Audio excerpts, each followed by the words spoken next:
Good morning, good morning, good morning, good morning, good morning.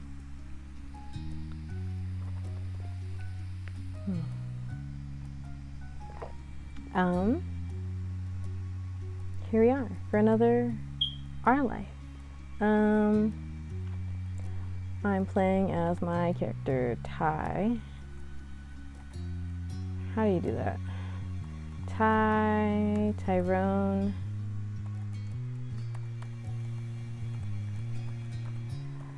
Jones. So, wait. I'm trying something. I probably should have pre-typed this, but I just thought of it. So, character,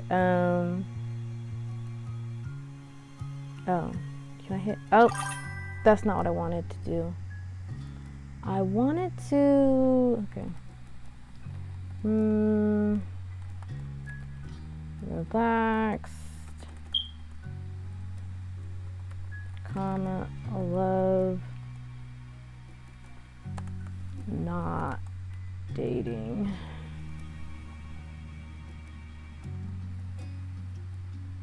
There. Well, that's something. I was talking about last time a refresher on where it is in case someone just comes in at the beginning. And I'll type it better next time. Though we're almost done. Oh, right.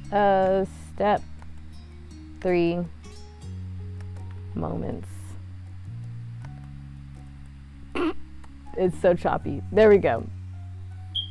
That's everything that we need to know. Our character is Tyrone, Ty Jones. The relationship between him and Cove is relaxed, comma, love. They are not dating. And then we are doing step 3 moments. I don't know how to be more articulate than that. Except for if it is just one post. And next time I'll pre-type it. That's what I'll do. Or I'll type it on my phone instead of directly into the chat on the laptop. But anyway, yeah, so do we get a picture? Last time we did drive. Wait, that's not my Cove. Hold up. Who is this guy? I don't know him.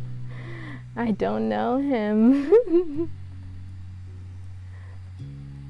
Oh, right. Our Cove has a bracelet, but it was a gift, so it's not in here. Anyway, there we go. Last time we drove down to his mom's place in Nevada. Which isn't a far drive because they live in California. So I just zoom. I mean, it was like a day drive, and they got some of Cove's stuff. She's had to sort out some stuff.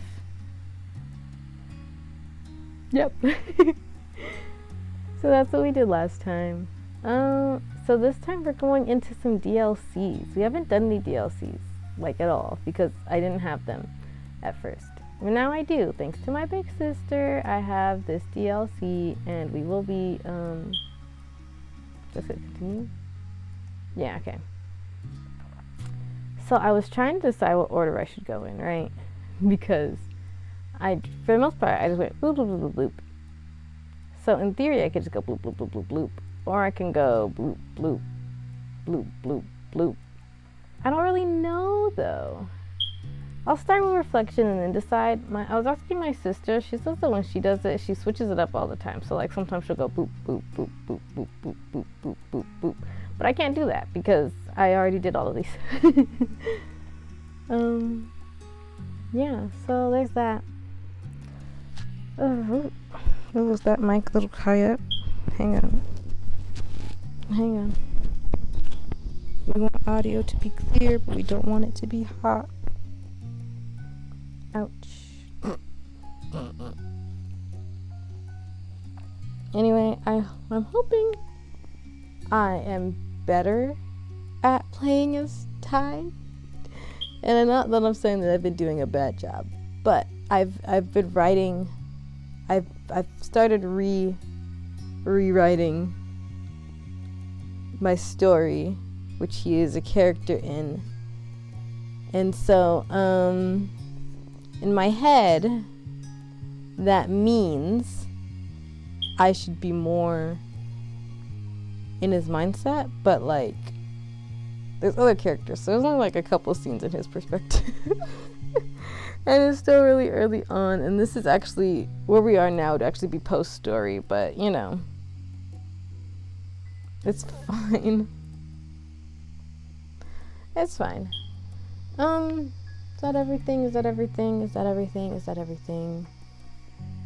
I'll do more other updates at the end. For now, let's go into reflection, because we have a goal to get at least 2 of these done.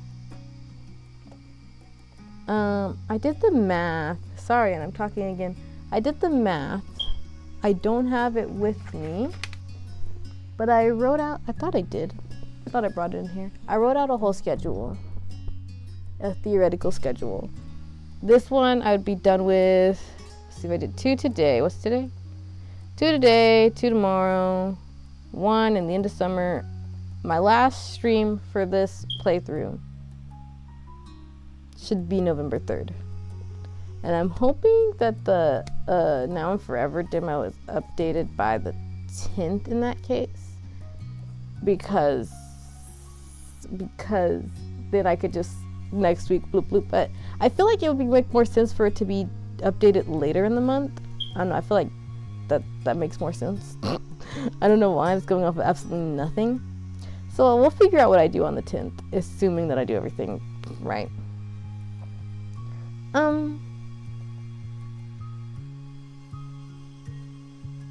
Right. Let's carry on though. So we gotta get 2 done today in order for that to even happen. 2 done today, 2 done next time, 1 and the end of summer at the time after that, and then we would just have the in between and step 4. Yeah. Sorry, I don't have wedding DLC. I do not have it. I'm trying to decide though, after I play this and after I do the demo again, like the new updated demo, should I start playing one of these as a different character? Or should I just play a completely new game? If there's any games that are like character customizable like this, let me know, and I will play a different game as one of my OCs. Because I am going to play the heck out of these games, because it really helps me think about my OCs. I've already decided that for Now and Forever, when the full game comes out, I'm going to have like 3 different saves for my character Miles alone. Because I want to see what happens if you start off at different points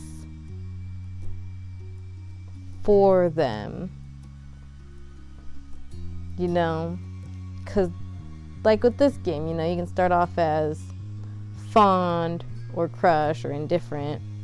It's basically the same in Now Forever. You can start off as just seeing them as your neighbor, seeing them as a friend, seeing them as a crush. So that's what I plan to do for Now Forever. But let's get started on reflection so that we can carry on. Yeah. Click. Okay.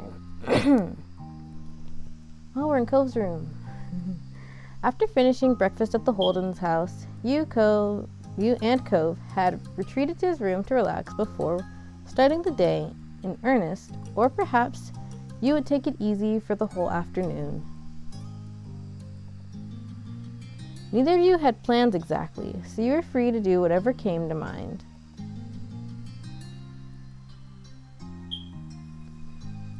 You were lazing on Cove's... Oh my gosh, I can't read today. I can't read any day. You were lazing on Cove's bed. You fiddled with a Rubik's Cube Cove had around. You stood watching fish swim idly around their tank. You sat on the ground, doodling pictures in the sand scattered across the floor. Okay, what would Ty most likely be doing? I think Ty's gonna be fiddling with the Rubik's Cube. Yeah, I think if this was Kia, she'd be one of these two.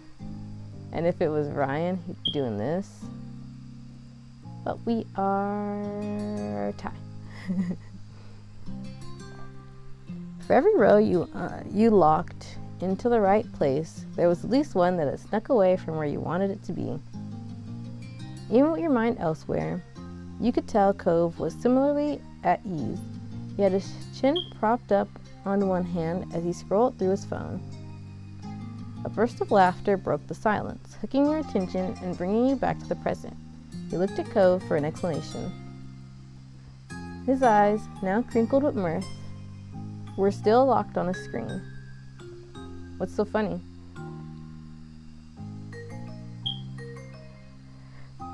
He finally looked up at you, smirking. Dad scanned some old photos, you know. He drew a rectangle in the air with the phone-free hand. Printed out ones. Back from when I was little. He texted it all to me last night, I guess. I've been checking them out.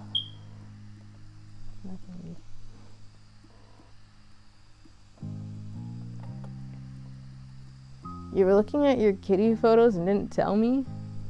Can I see? That's cool. You smiled. That sounded nice. You sat up wide-eyed and hopeful. You wanted to see.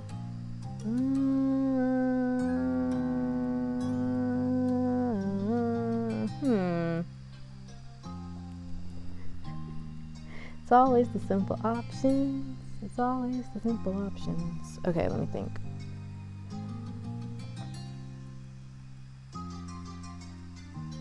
Because I feel like it would be like a, that's cool. Can I see? Or a, okay, wait.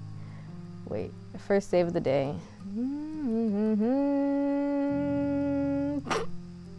First save of the day. I gotta find the spot. We're in a weird spot. See, because this is where we are. That's why I'm thrown off. Okay,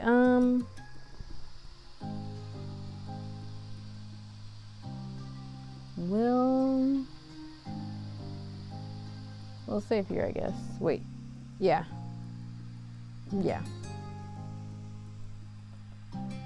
Always gotta save.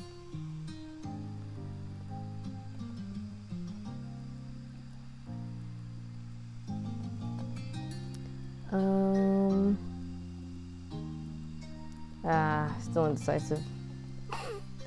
I'm too indecisive. Okay, we're gonna flip a coin. Top option, bottom option. Top option. All right. I'm opening up a spinner too because, you know me. I gotta. Well, that's a little conflicting. Oh, right. I was between three options.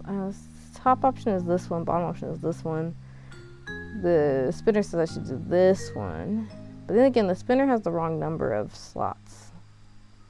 So if the spinner had the right number of slots, the spinner would say the same thing. So between those two options, coin, top option or bottom option? Bottom option. Okay. We'll try this one, and I give myself permission to rewind. I know, I'm too willing to rewind, but nothing. I'm just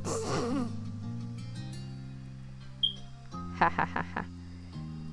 See, he still offers. It's fine.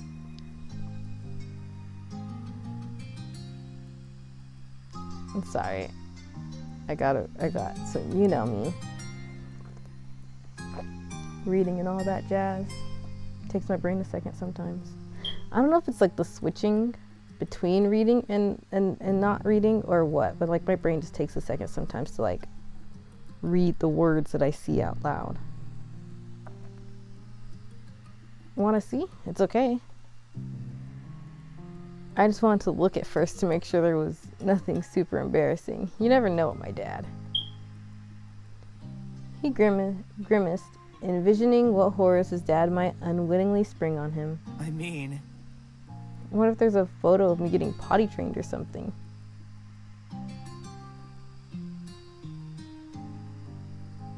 You suppressed an empathetic shudder and nodded. You laughed at Cove's fraught expression. Kid pictures are supposed to be embarrassing. That's part of the fun. Oh, Ty is one of these two. Let's see.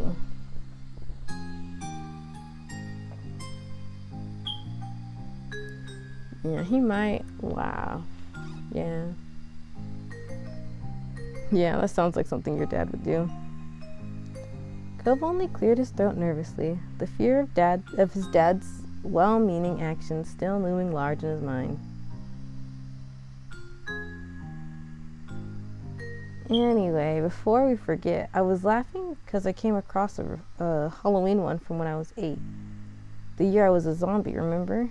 Wow, look, Halloween and we're in Spoopy Month? How funny.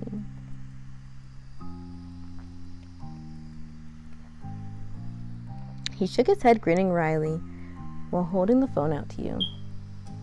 You walked over and took a seat on the bed next to him to get the full view. Ah. I never even liked zombies. All I wanted was to show off my new scar, and it needed to be something scary. I couldn't be a normal person who had a scar, according to my 8-year-old mind. I was a little dork. Right? Dad really wanted to be useful, as usual. He came up with the idea of being an undead person. It was pretty good, huh?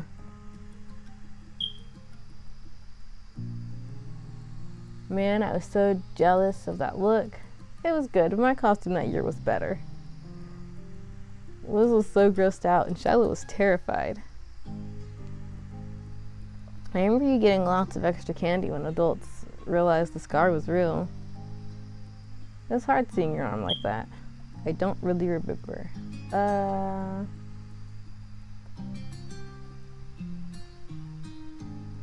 This is pretty good, huh? Oh,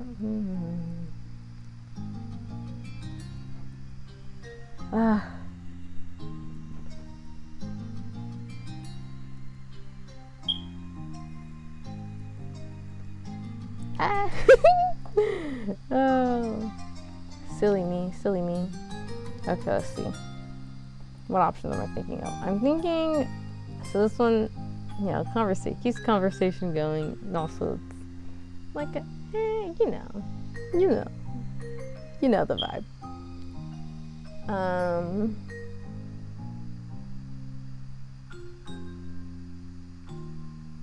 think this one's kind of decent. And then this one. So there's 3 options. Again, these 3 options.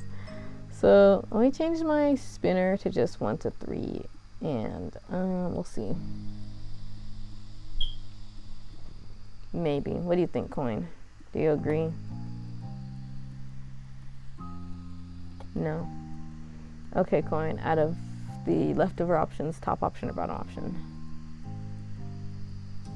Bottom option.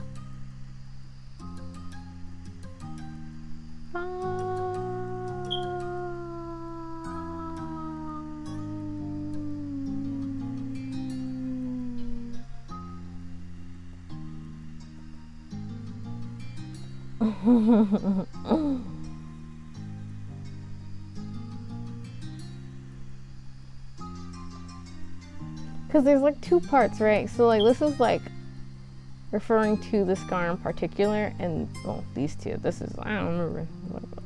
Well, okay, fine, whatever. These ones are like of the costume.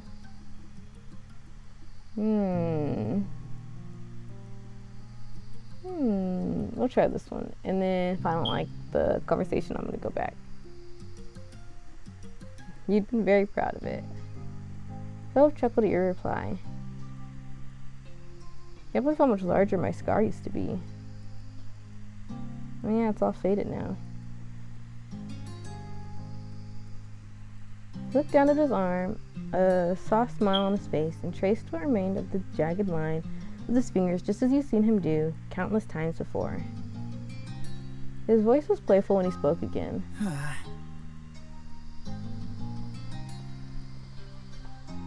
Look at how tiny it is now. How am I gonna pretend to be tough without a big scar?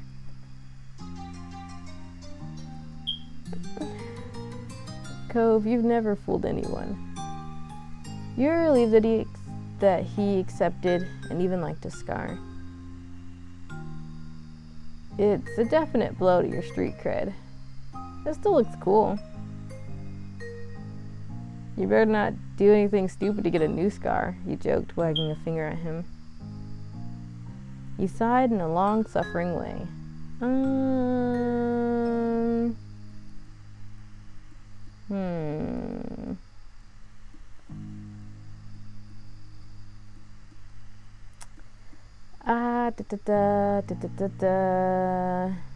thinking one of these yellow ones. I'm thinking either the you're relieved or the joked.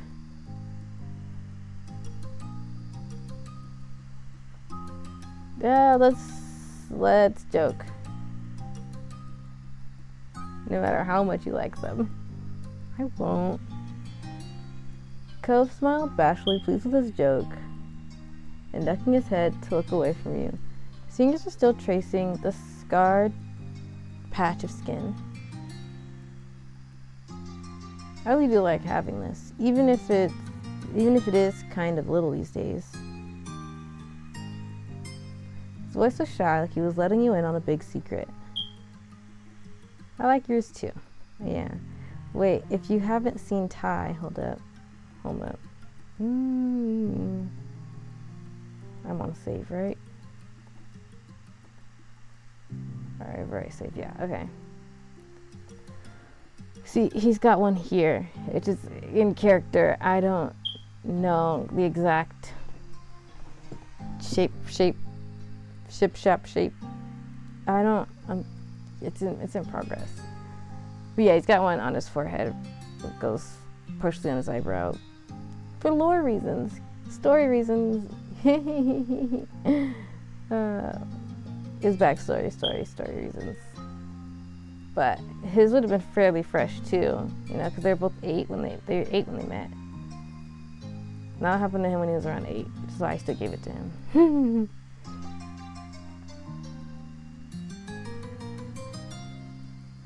You grin. He never failed to think of you two. Thanks, Cove. Cove turned back to face you fully, finally letting go of his scar. He was happy. That mark was a part of him and clearly held meaning for Cove.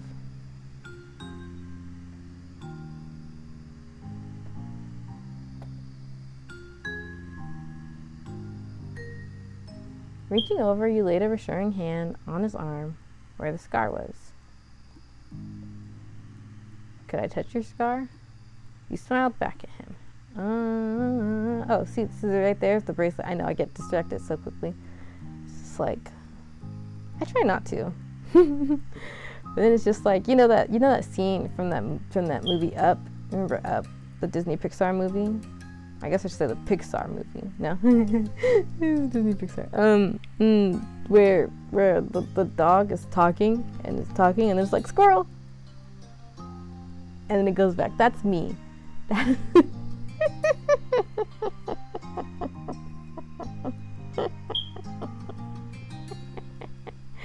Okay, I gotta decide. What's Ty gonna do? Ty?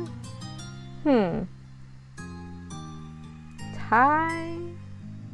So the thing is about this friend group that Ty exists in, the friend group in this story, is that they are fairly touchy-feely people.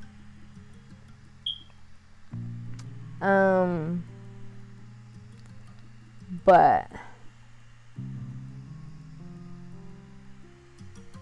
I feel like it'd be one of these two. I don't feel like they gauge, mentally check, and then decide, or like they just do it and then find out. Which they probably should ask more. And I think about it, but like they ask physically, like they might open their arms for a hug and wait to see if the person's reciprocal, you know, like that. except for Miles and Paisley. Well, no, Miles. Well, yeah, I think Miles is kind of, once he feels comfort with a person, they are just his. They are now part of his bubble. Same for Paisley. That's just their bubble. You're friends. You're their bubble now. You are their personal bubble, even if subconsciously. So where Ty is like, Ty is the person who tries to who kind of like notices comfort levels, but like this is I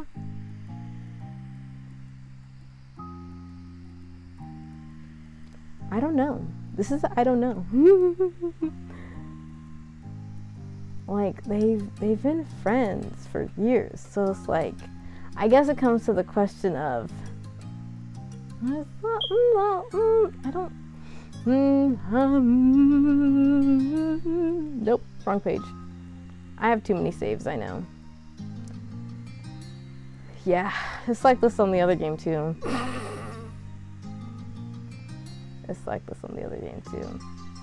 Okay, let's see, look, there he was, there little kid Ty was. Oh, look at him. Oh. That was like last step 2. Where's step 1? Do I have a step 1 picture? Oh, there it is. There it is. Step 1. I know, I just got really distracted. Step 2, step 3. Yeah, he dyes his hair purple. Except for, he dyes it probably more in part than in whole, but I just went with the whole because he needs to have locks, and it felt weird just doing like the front or the back, so it's the whole.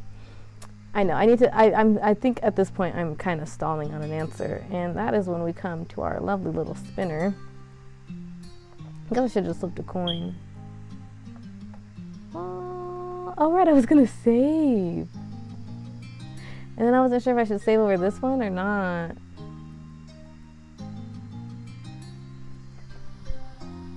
Okay, we'll save here, I suppose. I just wanna be successful. Sorry. Let me see if the coin agrees. Coin, do you agree? No. Okay, coin. Out of the remaining options, top option, bottom option. Okay. So coin is team this, spinner is team this. Which means I have to decide. I can reload. We will... I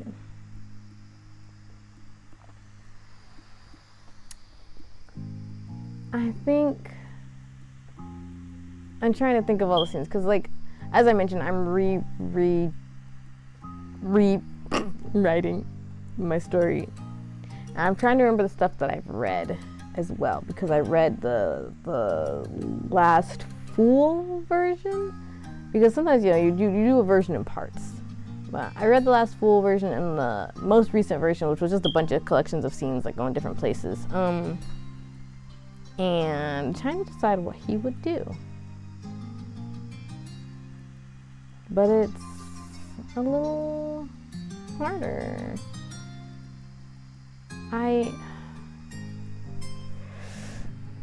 Okay. Any, many, miny, mo, catch a tiger by stone. $50, make him pay $50 every day. My mother says that you are it. Okay, we'll try it. We're trying it. We're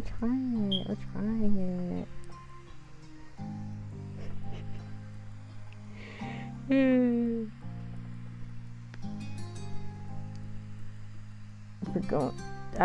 We tried the hand reassuring. I'm trying to make sure I'm clear. Speak. Oh my gosh. Me trying to speak clearly as I speak in jagged sentences. I guess I should say me trying to say that I try to speak clearly as I speak in jagged sentences. There, that was a complete sentence. Now we'll carry on with the scene. You cupped his arm with your fingers carefully as your thumb ran down the outline of his scar. Along with the rougher tissue of the scar, you could also feel the goosebumps on his arms. Cove let out a choked breath, a dizzied smile playing on his face. It was evident that he liked the feeling. You stopped there, bringing your hand to rest on your burning cheeks. They were lifted in a smile that you couldn't quite repress. Your eyes drifted back to the scar on Cove's arm. The scar had been there as long as you'd known Cove, though when you first met, it had been concealed by that neon pink cast. So? Do you want to hear how it happened? How I was hurt? You were initially stunned that he'd guessed what you were thinking, though given the topic of conversation and the direction of your gaze, it was a natural conclusion to reach. Not bothered by your reaction, Cove continued with a shrug. I don't mind telling you, it's nothing special. He rubbed the back of his neck, grinning sheepishly. Mostly it's just really dumb. You nodded. That was something you'd like to hear more about, especially knowing that no lasting harm had come of it. Cove stared into the distance, lips parted as he readied the story in his mind. So, me, my dad, and my mom were at a party. I don't know if it was a casual get-together or a special celebration. I hope it wasn't for something meaningful, considering how I ended it. He winced, then managed a bashful smile. Anyway, my mom and dad were off doing stuff, talking to people, I guess. I was left with the other non-adults. Most of them were older than I was. Maybe all of them were? His brows furrowed as he tried to recall dusty memories. Then he shrugged again and continued. The older kids were taking turns on the jet skis. There weren't enough for everyone to ride at once, so in between turns, they were hanging out on the shore. I was meant to just sit there with them and watch. Remembering when you first met Cove, you bet that he hadn't been satisfied with that arrangement. He confirmed that suspicion. I was pretty unhappy. It wasn't a party for me, not when all I could do was look at other people have fun when I couldn't. The teens must have realized that, though I never hid. The teens must have realized that, though I never hid when I was pounding as a kid. Only when you were a kid? Cove bristled with embarrassment. It looked pretty sulky to you. Come on, let me finish the story. Alright. Cove sighed, letting go of the interruption and picking up where he left off. Well, basically, someone offered to let me ride. I thought there was going to have one at the end. Sorry, I messed up. Basically, someone offered to let me ride. I was too small to drive it myself, but this older kid, they must have been at least 16, so I could sit in the front with them while they controlled the jet ski. I knew I wasn't supposed to do anything like that. Still, I figured my parents were doing whatever they wanted, so why couldn't I? I nodded at the person, and I remember the other teens helping me onto the jet ski, along with the one driving. We sped off into the water.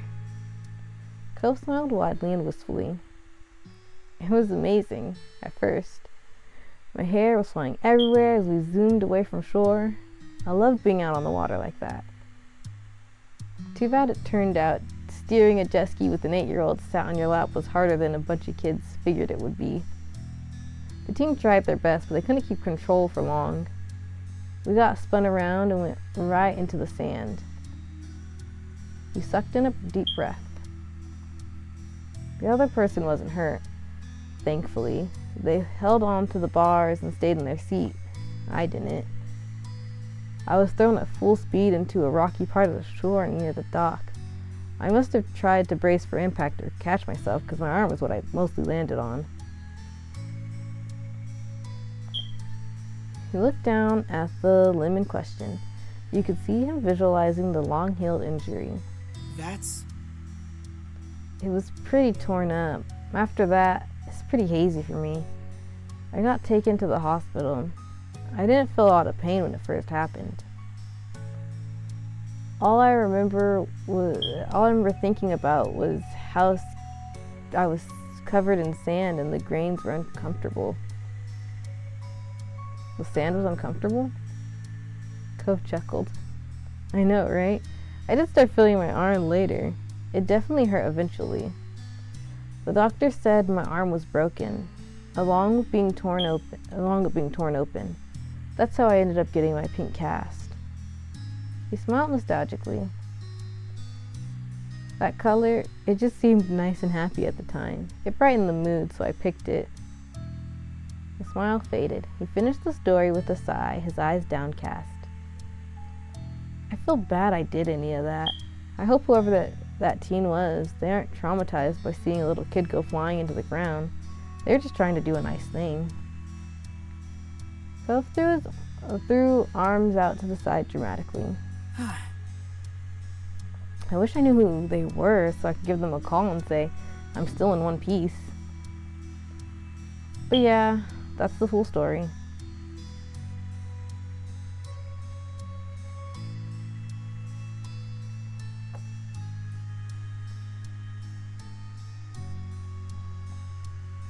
I'm so glad you were both okay in the long run.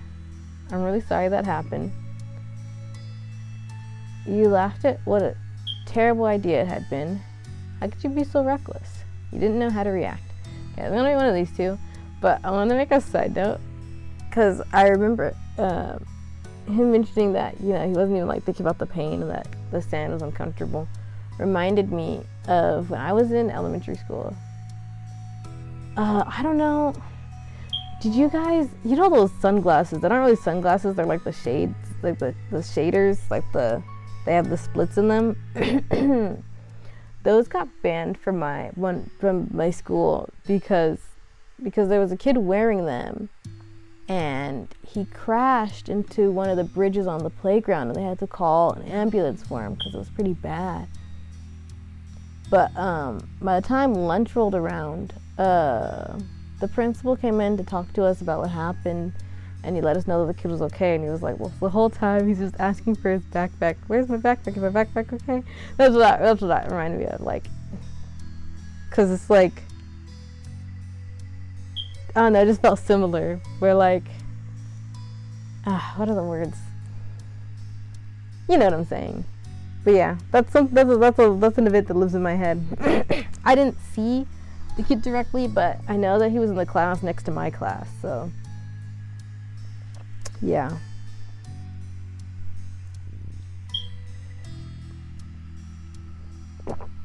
Yeah.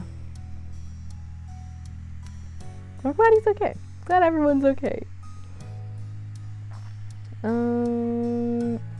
Ty's kind of a sorry person. Sorry that happened. Glad you're both okay in the long run.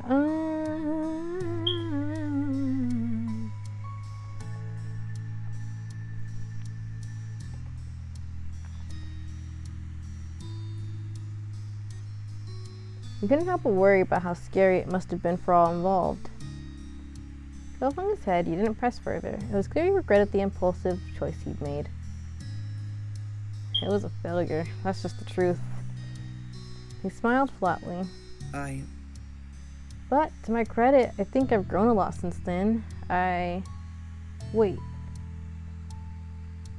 Cove's eyes went completely wide. Suddenly reinvigorated, he seized his phone and tapped away at the screen. What's up? I knew it. You weren't sure that he'd heard you, but he set his phone down and turned to face you directly. You weren't sure that he'd heard you, but he set his phone down and turned to face directly to you.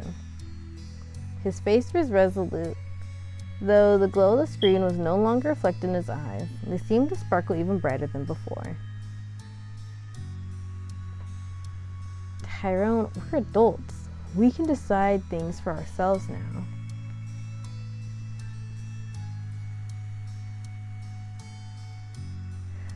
You only realize that now? Okay. Where is this going? Sky.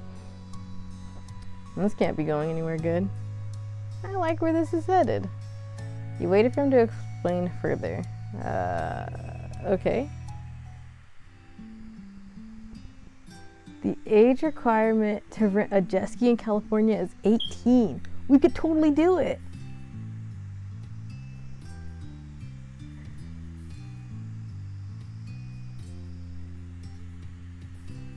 Yes. No. Let's use our adult powers for a jet skiing adventure. You want to break another bone?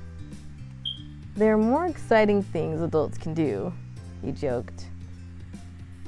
You were silently shocked.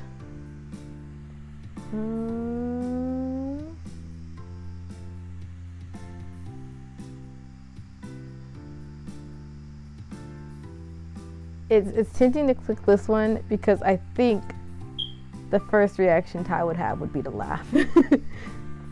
Like in processing and realizing like, yeah.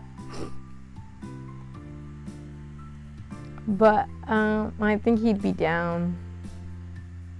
Even if it sounded like a bad idea, I think he'd be like, let's do it.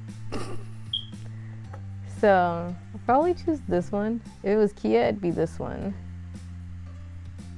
For sure, exclamation point and all. Right, I'm not sure.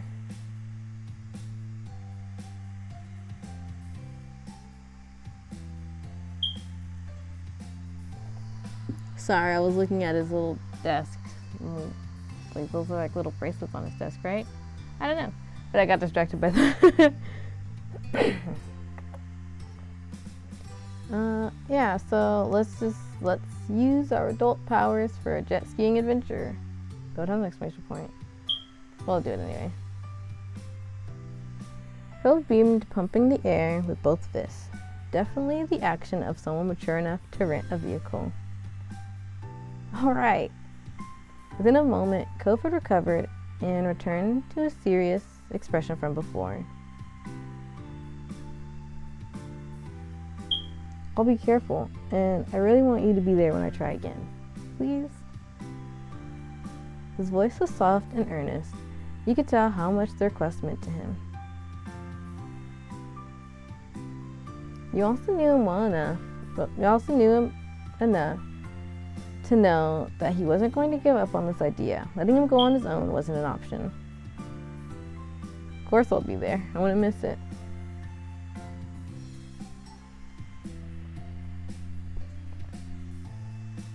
I actually love jet skiing. I'd be interested in trying jet skiing. I'll keep an eye on you from the shore. I'd be interested in trying.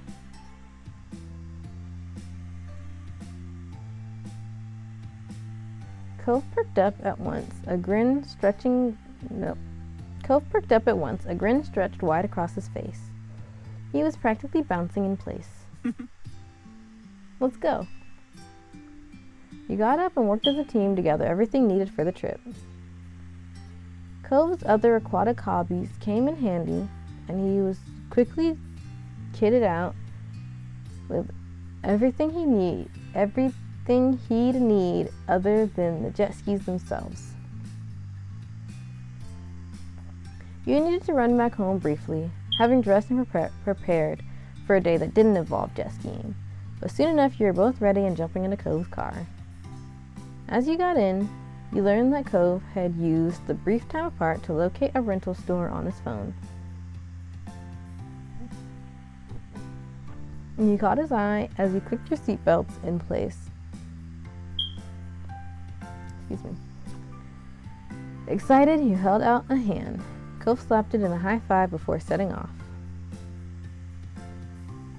You and Cove soon arrived. The ocean was perfectly inviting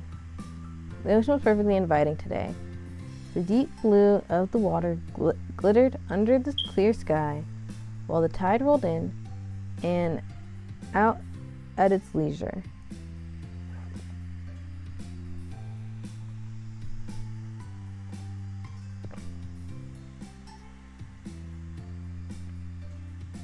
so excited for this.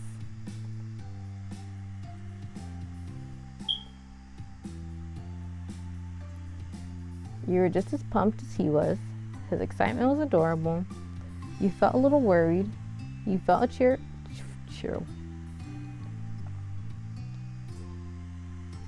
Anyone else do that? Where like you're reading and then you see another word and then you combine the two words you like the one you're reading and then a different word that's like later on the page? Anyone else do that? I'm sure other people do it.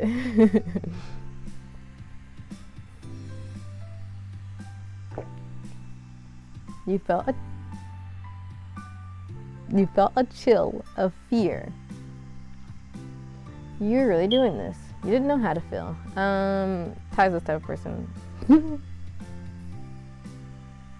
I'm being honest. Ty finds, I think,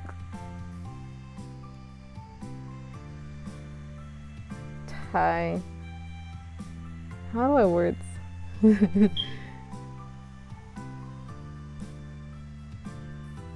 Ty and even Ryan, I think that's the thing about their type is that, well, Ryan's a little more complicated, but I think Ty's type, innocence, is someone he can find adorable, if that makes sense. I think that's that. I think that's accurate.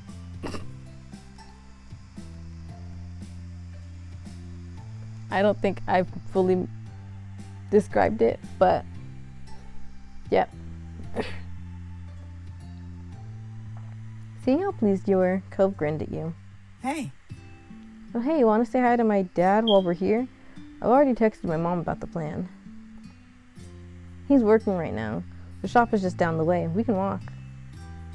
Sure, we can do that. Mr. Holden was a great guy, so you were happy to check in on him. Sorry. Thanks. Sorry, it might be kind of awkward when he hears why we're here, but it should be alright. I mean, my parents forgave me a long time ago for that amazing stunt. I don't want to be scared of jet skiing for my whole life because of it. You wondered which of you Cove was attempting to reassure. It was only a short walk back to the dock to Mr. Holden's scuba shop. Cove breezed in, as familiar with the store as he was with his own home. The place was quiet, empty aside from a couple of customers quietly browsing and Cove's dad behind the counter. Mr. Holden looked up, his friendly expression spreading into a grin when he saw who had just entered. Hey! Hi, Ty. Hey, sport.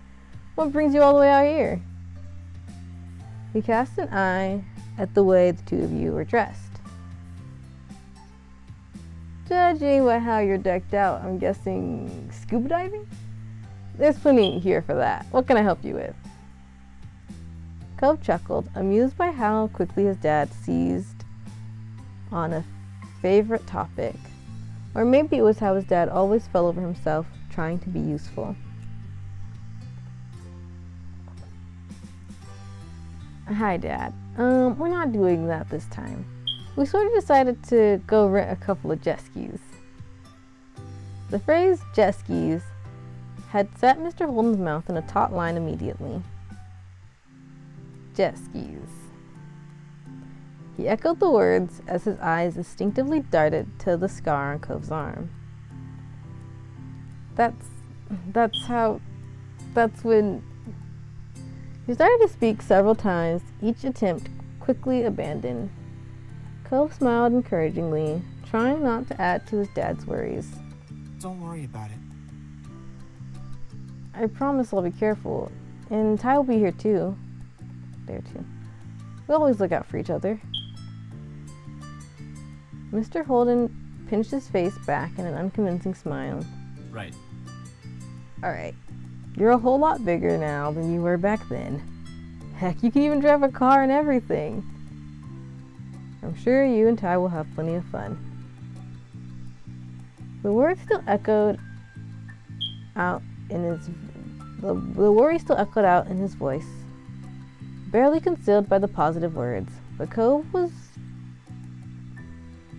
buoyed by his father's support? I gotta double check that.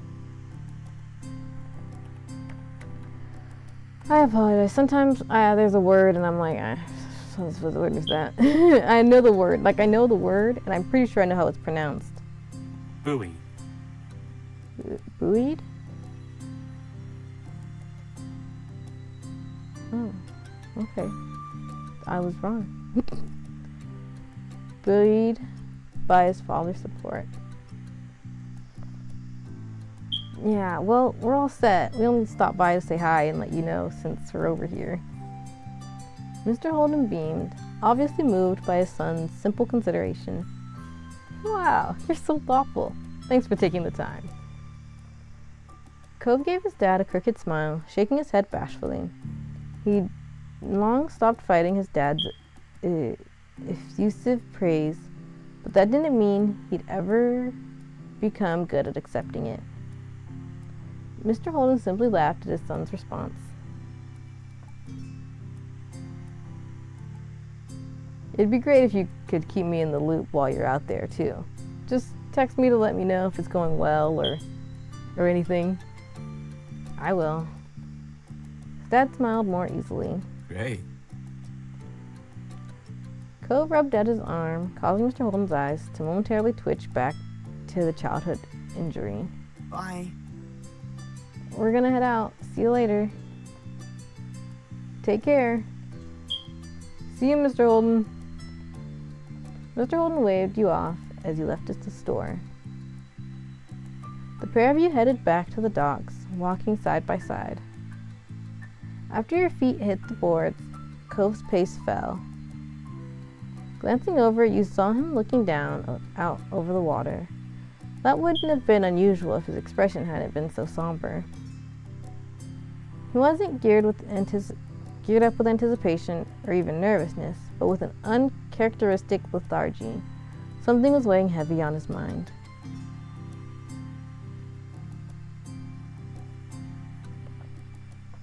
Cove? What's up? You're gonna walk right into the sea if you don't pay attention. You nudged him gently. It's always the simple ones. These are very simple. Okay, let's see.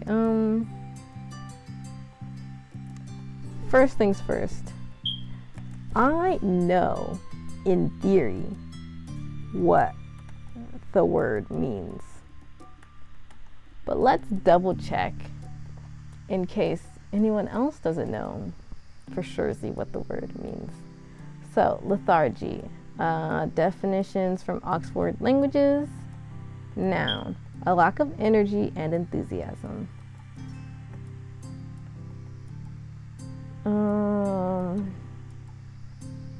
I'm trying to think. What would Ty do? I can see him doing any of these. And that's the hard part.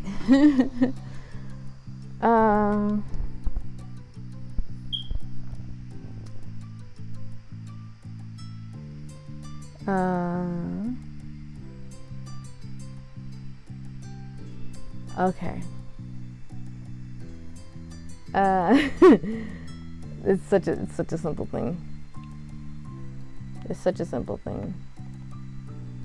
It is so incredibly simple.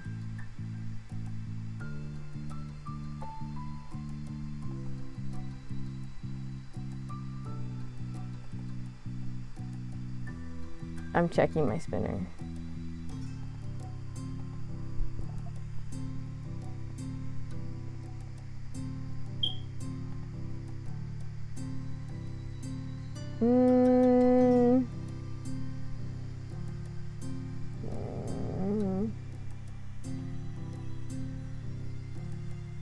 This music is reminding me of something. Dun, dun. Oh wait, I play this game every Monday, so maybe it's just reminding me of this game. Let's see what's up. Huh? He blinked, startled by you interrupting his rumination. Wait, I'm curious if it's the same. Yeah, so was it. Okay, wait, I'm gonna flip a coin between those two, because I think that's what my brain is.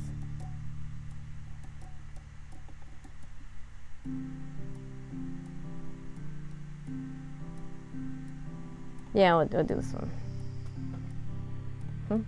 He blinked at you, startled by you interrupting his rumination. Sorry. He sighed. Though you'd torn his attention from the ocean, it gradually drifted back to the water. You cleared your throat, unwilling to lose him again. Sorry, again. Put his hands to his face, rubbing his eyes wearily. Here I go, thinking everything's resolved with what's happened and we can have fun. But I can't just enjoy anything. I had to find something else to get stuck in my head.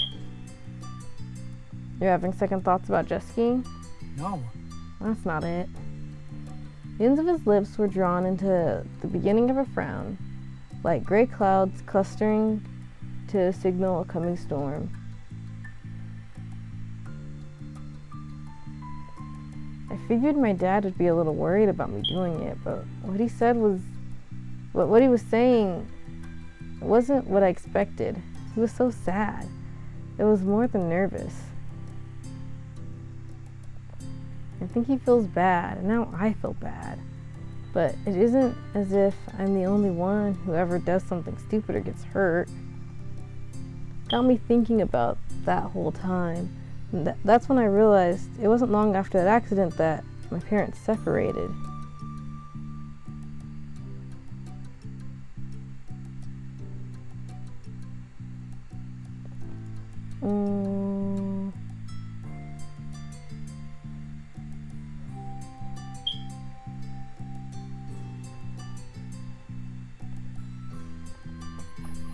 I could have just saved there, but I don't know why I didn't. You stayed quiet.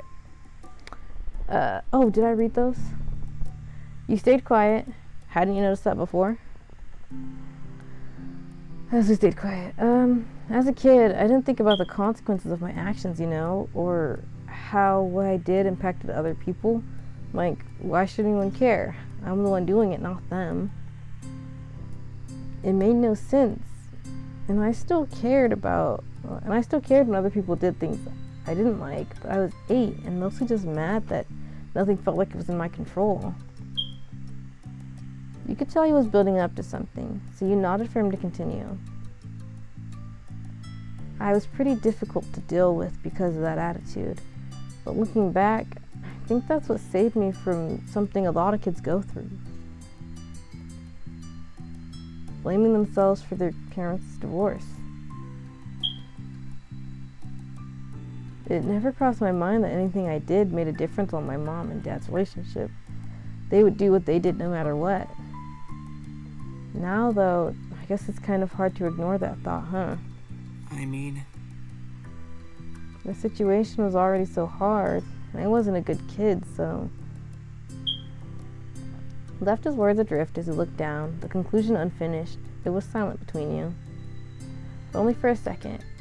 Cole pulled himself up to his full height, his chin held aloft.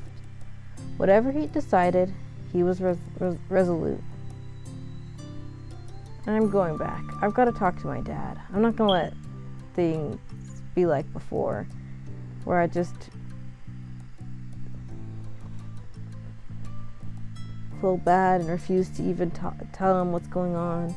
That doesn't work for either of us. You can go ahead if you want. I won't mind. I still really want to do this, and I'm sure it'll be okay.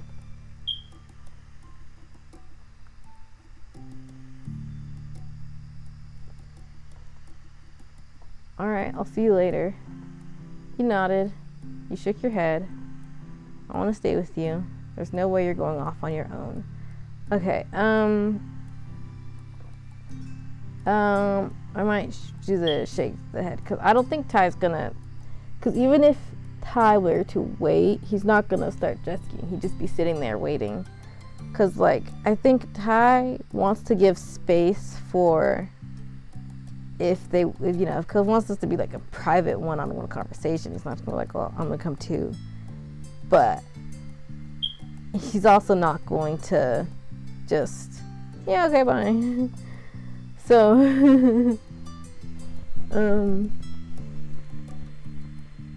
like, Yeah, so I think he's more likely, so I think it's the shake your head, because I think he's gonna, if he were to stay behind, he's not jesking, so he's not just gonna agree to do that. But I don't think he'd also, I think he'd hesitate to be like, I'm gonna come along. So shake your head seems like the right thing. You can enjoy yourself while he was struggling. Cove smiled gently, having wanting that deep down. Thanks, let's go.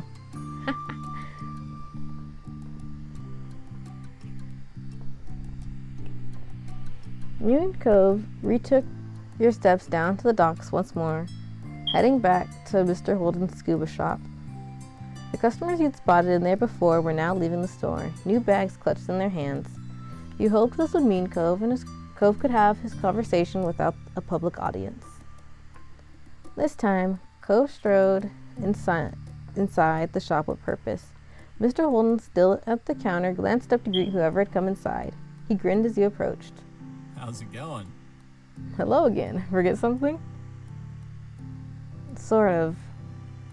Cove had reached the counter now. You needed to rush just to keep up with him as he crossed the show floor. Mr. Holden raised an eyebrow, taking in Cove's shift in attitude, and chose his next words with care. Is everything all right? Cove swallowed, not answering initially. Talking openly with his dad was still something new for the son. You knew that he was struggling for the right way to begin. I wanted to ask about what happened. Mr. Holden winced as if the words had struck him physically. The accident? No, the divorce. The pain expression fell from Mr. Holden's face. Wide-eyed, his jaw slack, he gaped at Cove. Huh? Why? Cove glanced over his shoulder at you. As your eyes met, you saw him draw confidence by having you by his side. He turned back to his father. I want to know the truth. His tone was grave. Did me getting into the accident hurt your marriage? If I hadn't done it, would you and Mom have gotten along better?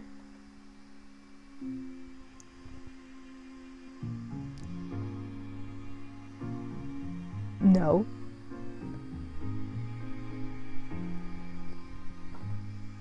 Mr. Holden quashed the suggestions with a gravity you'd rarely heard in his voice. You were 8 years old. You're not responsible in any way. Kyra and I should have protected you. I can understand why you're feeling that. What happened was so horrible. How could it not have an impact? It did. It was a reflection of us as parents. The relationship between just your mom and me was separate and already unsalvageable. Cove turned away, his brow still furrowed as he looked at the floor. Well... Maybe I'm being anxious and it's taking over, but it wasn't just then. I always caused problems. He plowed on, unwilling to give up, without explaining his worries. What if I'd been easier to raise, or if you'd had me later on? Maybe if you didn't have me at all, it might have been better for the two of you. If I didn't have you, then what good would my life be? Mr. Holden didn't let the words hang unchallenged in the air for even a second. He hurried over to Cove, taking his son's arms in his hands. Cove, listen. There's only one person to blame for things not working out, and that's me. Cove opened his mouth to speak, but Mr. Holden forced on, determined to erase any question in Cove's mind. I'm not saying this to dishonestly push accountability off from someone else, or to throw a pity party for myself. You want to know the truth, so that's what I'm giving you. Your father is the reason our family couldn't stay together. You think you caused trouble? You should have seen me at your age. You're such a good kid. I could hardly believe how good you are. Mr. Holden's eyes were misty as he squeezed his son's arms. There's nothing, absolutely nothing, you need to blame yourself for. I'm sorry, Cove, to you and to Kyra. Mom? Yeah, your mom. His pained face eased slightly into a bittersweet smile. Kyra, she was just so smart and driven and completely bursting with life. It was as if she could do anything. You know, there wasn't a single solitary person who didn't want even a piece of her attention, just to catch her eye for a moment. But for some crazy reason, she had a soft spot for my 17-year-old messed-up self. That's when we first met, though it definitely took some time before I managed to ask her out on a date. Mr. Holden shook his head, the smile melting as his recollection became solemn once more. And then we'd only been officially together for about 6 months when we found out we were having a baby. I was so worried, so scared, but she was so brave. She was my rock, but we both knew the road ahead was going to be rockier. When we got married, I didn't see it as a dream come true. I wasn't about to start living my life in the only way I could imagine doing so.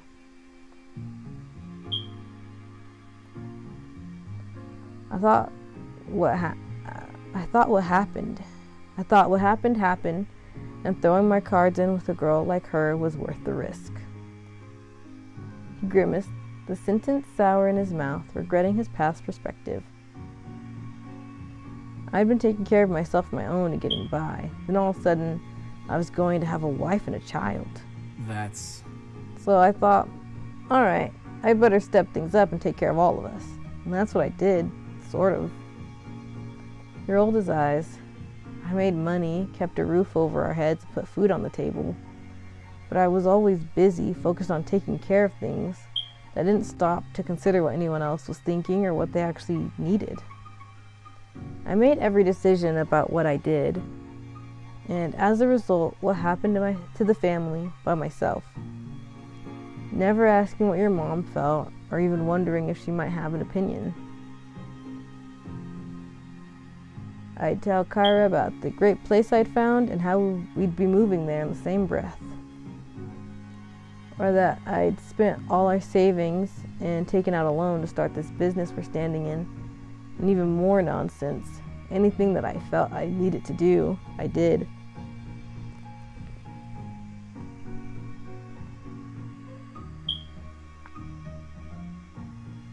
Kyra couldn't even ask where I'd been all day without me rolling my eyes like she was being a nag. I was making sure we didn't starve, obviously, right? Couldn't she trust me? He sighed, his head hung low. God. She went to school part-time while raising you, really knuckling down. That didn't matter to me back then. She could have spent her days lying in bed and not dying. I would have felt the same. I didn't care. I was going to get it all done on my own either way. It's so stupid. I admired her more than anyone when there was nothing at stake, yet as soon as responsibilities were involved, I couldn't let myself rely on her. He combed a hand through his hair, searching for an understanding of his own younger self. I'm not even sure why. Maybe I had something to prove. Maybe I'm the one who didn't trust her in the end. Poor Kyra. She had to spend every day mentally weighing the pros and cons of putting up with my horrible ideas for the sake of peace or trying to explain to my blockheaded self what I was doing wrong. It must have been so stressful and frustrating, constantly having to let everything go because I was stubborn and absolutely would make a fight out of it.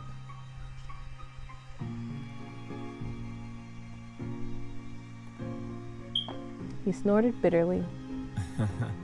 It was definitely stuck in my head a lot those days. Our relationship at that point was made of arguments and cool tolerance. But I still genuinely didn't see the divorce coming. We made it through the first few years, and after that, I really never considered it ending. It was just how life was. In retrospect, it's clear Kyra kept thinking on it more every year, especially because she managed to finish her journalism degree, and with us being more stable, financially that is. She thought of everything. She even timed it right when your school ended for the year, so the process would hopefully be all settled before you had to worry about class again. We were already talking about it before the accident ever happened. I know I took it really hard, being a sad sack all around the neighborhood, but even that is unfair of me. When it shook out, I'm the one who got everything. Kyra didn't want to leave you, Cove. She never would have. I'm certain she felt like she had no choice but to end the relationship.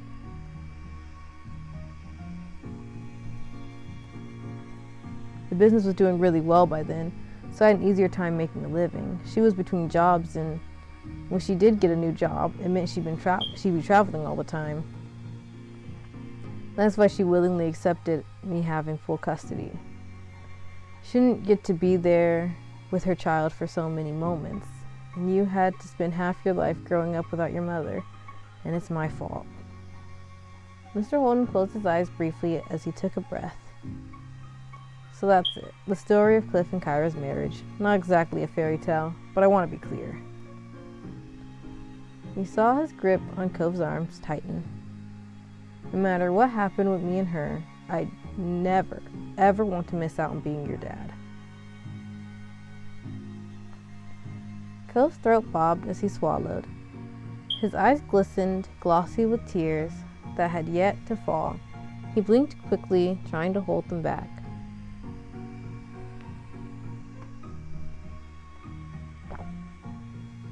Thank you for telling me. His voice was hoarse, a little more than a whisper. Mr. Holden brought a hand up to his face and lightly nudged Cove's chin. You're welcome. You're a grown-up now, right? You deserve the truth. That's the least I can do for you. Cove managed a fragile smile. Thank you for taking care of me, for all of it. Mr. Holden brushed the compliment off with a wave of his hand. No worries. It was nothing. Look at where we ended up. I've got this whole entire store, a house, friends here, and a very thoughtful son. It's all good for me. I'm so glad. His voice was still quiet, and he ducked his head shyly after saying the words. Mr. Holden patted him on the back. You could see the tears in Cove's eyes still shining, threatening to spill over. Mr. Holden put an arm around his shoulders, gently steering him towards the door. You should go have fun. Make some nice memories. Cove's gaze flickered over to you. The watery smile on his face solidified. All right. Good. Now out you go. Mr. Holden nudged the two of you out of the shop. You both walked silently as you made your return to the docks. Cove's face was pensive, clearly still digesting everything his dad said. He finally sighed, catching your attention. He hesitantly reached for the bag he had brought and raised it up. Ty. I want to call my mom. I'm not going to leave her out of things, and I want to know what she thinks about what happened and all of that. He fiddled with the straps of his bag. It still remained closed shut. It's not like I don't trust Dad. It's just Mom's thoughts are important too. I get it, Cove. There's two sides to every story, after all. He seemed relieved that you understood. You knew he didn't want to be a bother with another delay. Thanks. Then I guess there's no time like the present. Time to ask. With that mini pep talk, he finally opened his bag and found his phone. Cove unlocked it quickly and tapped over his favorite contacts. He called up his mom and put the phone on speaker as it dialed. Kyra must have had her phone closed because she answered almost immediately. Cove. This is a pleasant surprise. I thought you'd be getting back to me later. Hey, Mom. He paused for a second and then looked at you. You're on speaker with Ty, too.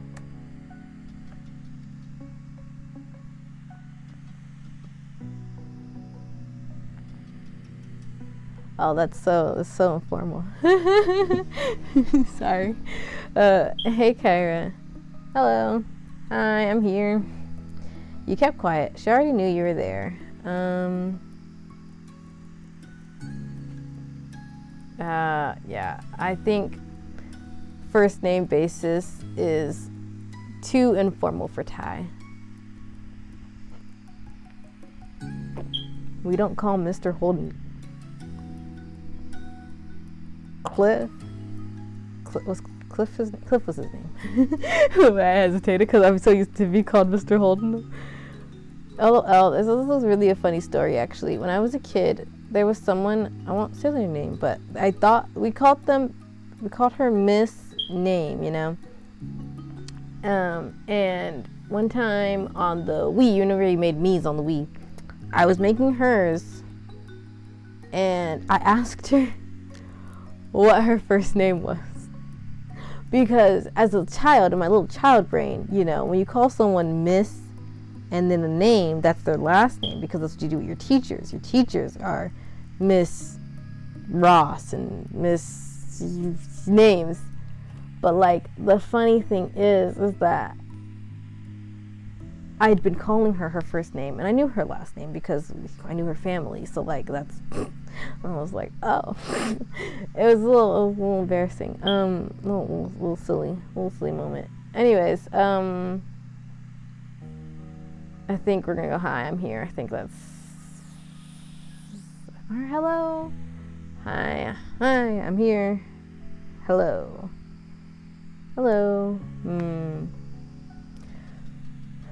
It's the hay. The hay is what's missing from one of these things. Okay, time.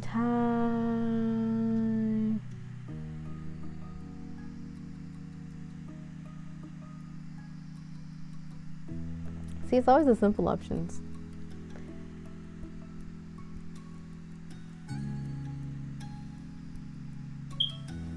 I'm here.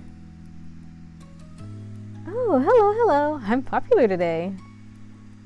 Well, what's going on? Don't keep me in suspense. Are you a pro jet skier already? Cove chuckled and scratched the back of his head. We haven't started yet. Actually, there's something I kind of wanted to ask you about. Really? I'm intrigued. Her voice was bright and excited. Cove moved the phone closer to his face so he could speak softly, aware that the tone of this conversation was about to change. Right? It's like, well, it's a little more serious than you're probably expecting me to talk to you about.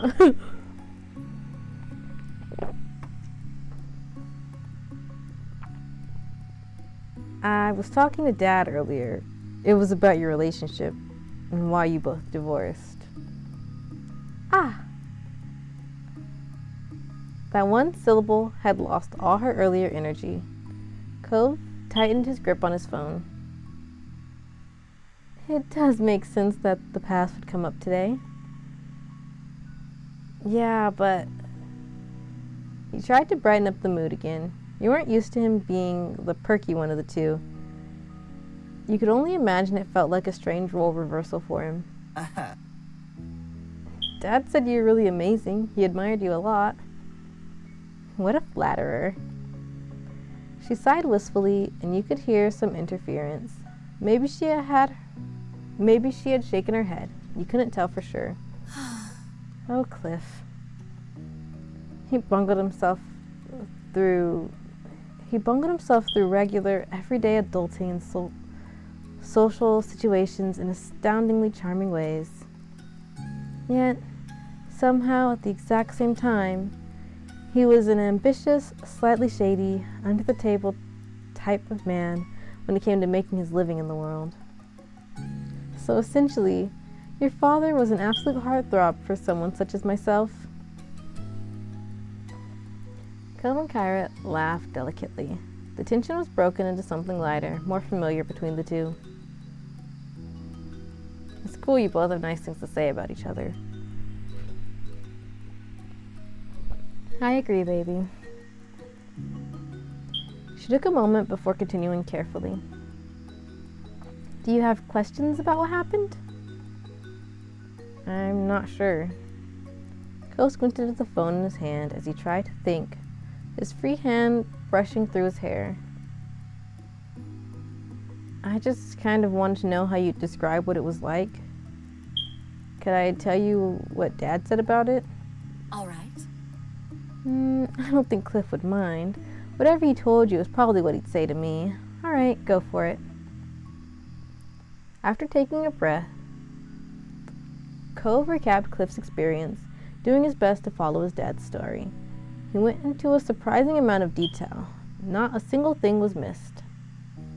Kyra listened on in absolute silence, letting her son speak without interruption. When Cove finished, he took another deep inhale of air. So, what do you think?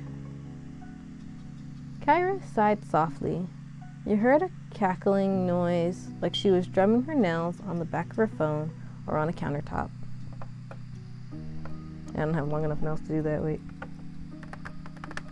Okay. That definitely sounds like Clifford. It's not exactly wrong, but he doesn't have a total picture. He puts the emphasis on the wrong places, I think. Huh? What do you mean? For starters, Cliff unsurprisingly downplayed himself more than he had to. He did? Cove's eyebrows raised. His face continued to inch even closer to the screen. Well, since your dad was so praising of me, it's only fair to return the favor.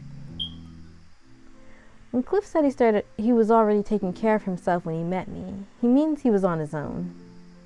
His parents weren't and still aren't friendly people.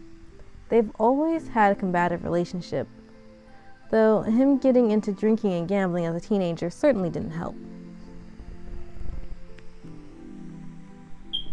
He knew they'd kick him out at 18, so he saved them the trouble and left home at 17.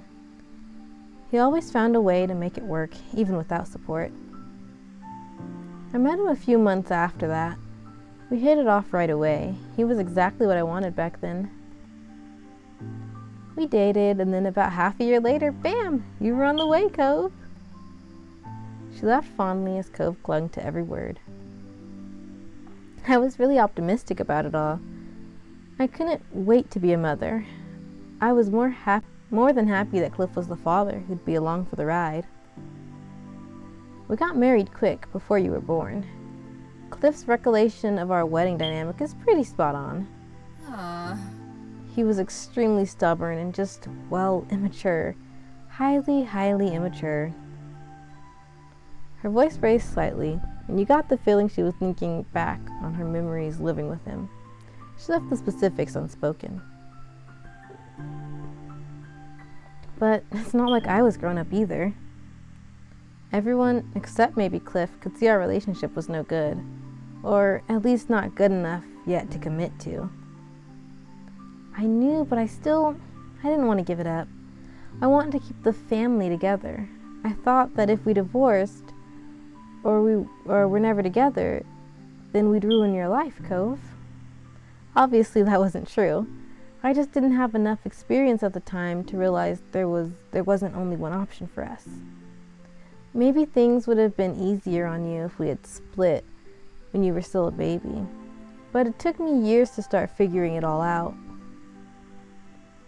Cove nodded, even if his mom couldn't see it, thinking hard about something. He was likely remembering his own experiences back then. We were married, but never seriously loved each other. We hardly knew each other. I don't mind that Cliff never viewed marrying me as some kind of dream come true. I honestly just appreciate that he tried giving my hastily made life plan a shot. I was the one who proposed, after all. Got down on one knee and everything. She huffed slightly, something between a chuckle and a sigh. It's very funny and a little sad that Cliff still doesn't know why things changed between us. It's obvious to me, and I guess he does know deep down. He just never consciously made the connection. It's all right. I'm not even mad he didn't stay the same towards me. Love makes everything different. But you said, I know what I said. She interrupted before Cove could even finish his blurted out interjection. I don't mean Cliff and I. We were just two kids in a relationship that only ever worked when it was at its easiest. But then you were born, little Cove James Holden. I loved you immediately, and so did your father. Cove was stunned. His eyes started watering as his mouth clamped shut. The inclination we had towards each other paled in the face of that. Our love to you was the real deal. Cliff was the proudest papa. Then, in true Cove fashion, tears began to fall. He stayed silent, but you were pretty sure Kyra knew the effect her words had on her son. No matter how much time passed, Cliff never got over how amazing it was that such a precious little boy was his. I should have taken pictures of how he'd puff up whenever someone referred to you as his son. She sounded much cheerier now. A slight smile crept on Cove's face despite his tears. Then again, he still does that now. It wasn't hard to imagine Mr. Holden lighting up around baby Cove the same way he did with 18-year-old Cove. I remember how when a real argument started brewing, Cliff had a habit of walking away to cool off. He wasn't able to handle it. His son seems to have taken after him in that way. You heard her chuckle, and Cove looked down, a blush clear on his cheeks. You could feel her smirk through the phone. She breezed over the next section airily. For our whole relationship, he always ended fights by skipping out on me for who knew how long. I don't think even Cliff knew when he'd come back. And that stopped when you were born. Cliff stopped running. He was still gone a lot for work, and we still had fights, but he wouldn't leave. Instead, he'd go to your room, Cove. If you were asleep, he'd just sulk on the ground by your crib until you woke up. Sometimes he'd pace the room while holding you, or sit on the floor and rock you. He'd stay with you until one of us decided we were ready to talk again. We didn't have a lot of furniture back then. That's part of the reason why Cliff was always hanging out on the floor. He really came to embrace it. When our relationship had got bad enough that we didn't want to share a bed anymore, he always made sure that I got to have the mattress. He instead set up a spot in the corner of the nursery just in case you needed anything through the night. He gave you a more private space when you got bigger, but he still always made sure he could be there for you. There's still no denying, whether Cliff understands or not, he made his choices without prioritizing me. But it wasn't that he suddenly hated me. To Cliff, I was only a wife on paper. In his mind, I was a cool girl he had dated and generally liked, nothing close to being the light of his life. All his blood, sweat, and tears weren't for him or me or even the family unit. They were all completely and totally for his baby. Meanwhile, I was doing the same, though in the opposite way. I did take us being married seriously. I was trying to force us together as a couple so we would be a complete family for our child. You felt like a fly on the wall of a very personal conversation. Cove didn't seem to notice when you looked over at him. His face a complicated patchwork of emotions. I guess. Eventually, I woke up and saw what I was doing. I realized it wasn't going to work, not like that. When I was ready for it, I talked to Cliff about separating and starting the divorce process. He was shocked by it, and unfortunately, it wasn't too long after when you had your accident, Cove. Tyrone, I don't know how much Cove really told you about it, but when he broke his arm, it terrified all of us. Cove could have died. Even back then, we knew he'd likely have a permanent scar he'd have to live with forever. Our parenting hurt our child, and he was the one who'd have to carry the repercussions. You were a bit taken aback to be referred to directly. You still felt a little out of place, and she seemed completely focused on her son. Cove grimaced, and the hand holding his phone shook. Mom. Kyra continued as if she never paused. It was heartbreaking, and then to top it all off, we had to put you through your parents breaking up. Taking that back wasn't an option, despite the timing. Felt like everything we had worked so hard for to make you happy was for nothing. I chose to believe we'd fix our lives from there, but to Cliff it seemed hopeless. He failed his son. It was easier for me in some ways. I had my family to lean on. That made it feel less daunting, less impossible. Cliff had only ever really known being on his own by the happenstance of his birth and then by choice. When we broke up, he knew he was going to have to put back the pieces of what was left alone.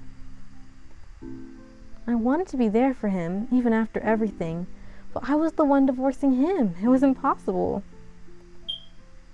I never managed to be someone he truly relied on, and I had to remember that wasn't changing.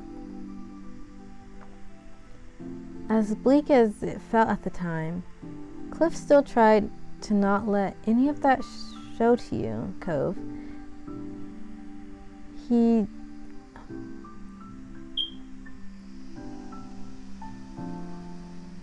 did what he could to help. He did what he could to keep your spirits high about the move. Your new house, the scar, everything.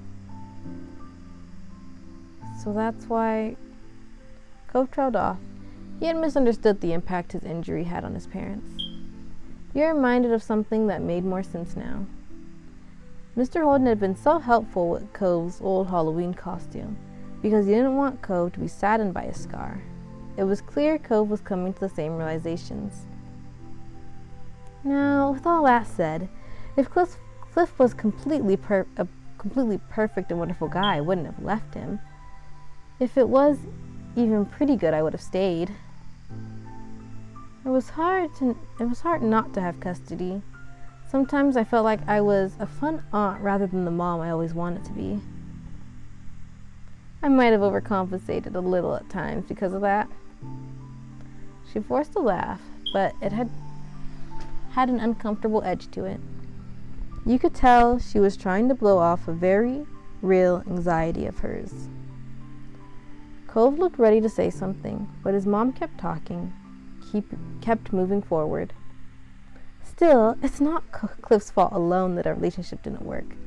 We were always better as co-parents than spouses. But I knew when separating that it wasn't going to be that. It wasn't going to be even. And Cove, the only reason I could not stand being there for you all the time is because I knew that if the situation was reversed, I could have provided a more stable environment. And I could have invited. The only reason I could stand not being there for you all the time is because I knew that if the situation was reversed and I could have provided a more stable environment, Cliff would have done the same. Your dad would give up his house, his shop, even his right arm if it would guarantee that you were safe and happy. So, as painful as it was, I was sure you'd be okay because you were still with someone who loved you more than anything else in the world. Cove lowered his head, tears falling to the ground. He tried to speak. It took him a few tries. Thank you for telling me. His voice cracked, and Kyra made an alarmed sound on the other end of the line. I'm sorry, baby. I didn't mean to make you cry. I get it. It's okay. He was still crying. Everyone could tell, being physically present or not. I love you, Mom. You've always been my mom, not some aunt, my mom. I love you too. Her tone was thick with emotion. She was at the edge of a voice break herself. I'm so lucky to be your mom. She started to sniffle openly. Don't worry about that. Don't feel bad for me with how it worked out. I promise that none of it was your fault, And it's not as though I'm completely miserable over here. I have an incredible life with a beautiful baby boy of my own who calls me whenever he can. At that, Cove's tears only came down heavier. Thank you. Kyra sighed affectionately, and you could hear the warmth in her voice. I think that's good for now. Maybe we should end the call. Take a moment. Is that really all right? He tightened his grip on his phone. You could see how emotionally exhausted he looked. Of course. We'll be in touch soon. For now, you'll only be able to keep thanking me or apologizing. Hey! Cove cried out defensively over the accusation, making his mom snicker. Bye, and goodbye to you, Ty. I'm glad you're there for my baby. See you. Bye, Mom. I love you. Love you too. Cove hung up, and then his hand dropped to his side, his phone brushing the fabric of his wetsuit. His other hand went up to his face. He tried to wipe the tears from his eyes. His face was red, and he struggled to put his phone back in his bag one-handed. You could tell he was getting worked up. He finally just used both of his hands and sealed his phone back into its normal place. Cove sniffed and then reached out for you. His hand trembled in your grasp and you squeezed back. He needed to feel your support. You want to see your dad again? He didn't have to tell you what was on his mind for this. Cove nodded his head weakly. You rushed back the way you came, feet pounding across the boards of the dock, to return to the scuba shop for the third time. Whew.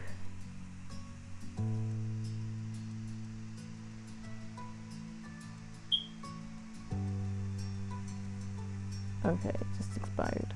Alright. Sorry. Almost out of water here. You reached his dad's store, and Cove still wasn't slowing down. He pushed his way through the door at full speed. His hand released yours as he charged in. Mr. Holden had been walking around the middle of the store checking over things. Immediately he turned at the sound. What's wrong? Where's the fire?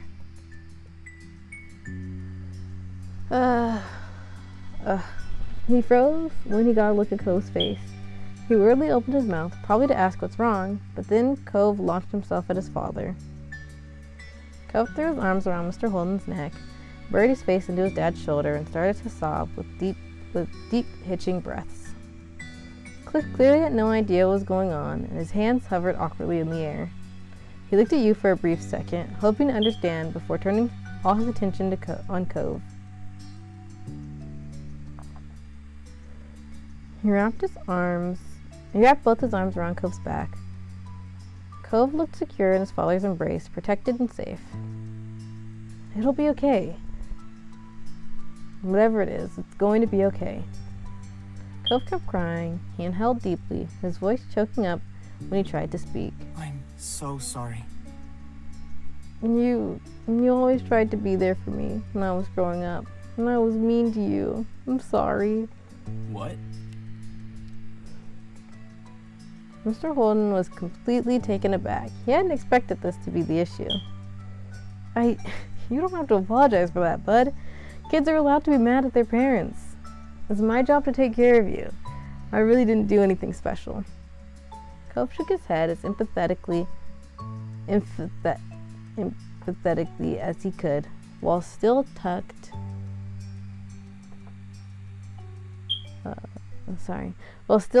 in against his dad. You've always supported me no matter what. You always loved me. I wish I realized how much you did sooner. Cove squeezed him tighter. Thank you. I love you, Dad. At his son's heartfelt confession, the father became choked up as well. He compressed Cove into a crushing hug. I do love you. I always will. You can count on that. I want to be there for you too. They clung onto one another, absorbed in the moment. Then after a little while longer, they slowly began to loosen their hold. Cove sniffled and moved so he could use his palm to wipe away his tears. His dad's shirt was visibly damp where his face had been. Cliff patted the top of Cove's shoulder. He looked at his son with pride. "You've grown so much." Cove started to laugh through his tears, a wavering smile on his lips. He doubted that Cove would have ever thought that crying on his dad's shoulder was a sign of maturity, but it was true. Cove had changed over the years.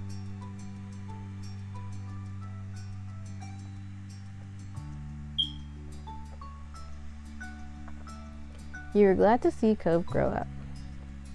You felt a little awkward. You thought you understood Cove's dad a little better now, too. It made you wonder if there was more to understand about your moms.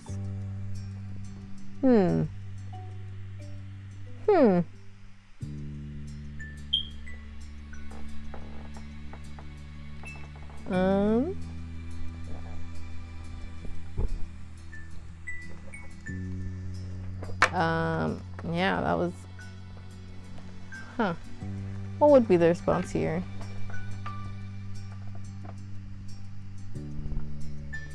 What would be the response here? Sorry. Just trying to readjust my desk a little bit. What I realized, though, is that what is this? Ty doesn't have childhood friends. No, I realized that in part because I was thinking about this, and I was like, okay, yeah. But I was trying to compare.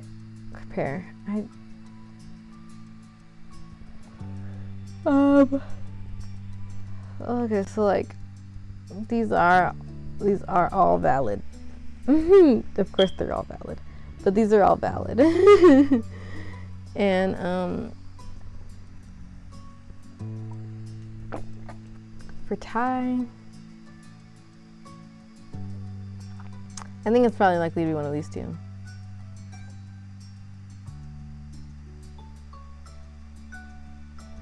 So the question is, which one should I choose?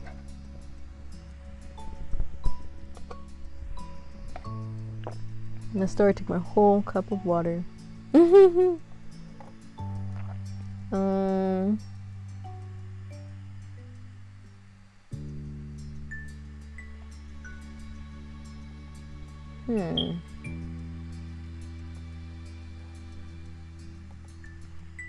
we'll do there. We'll choose this one. You thought you understood Cove's dad a little better now, too.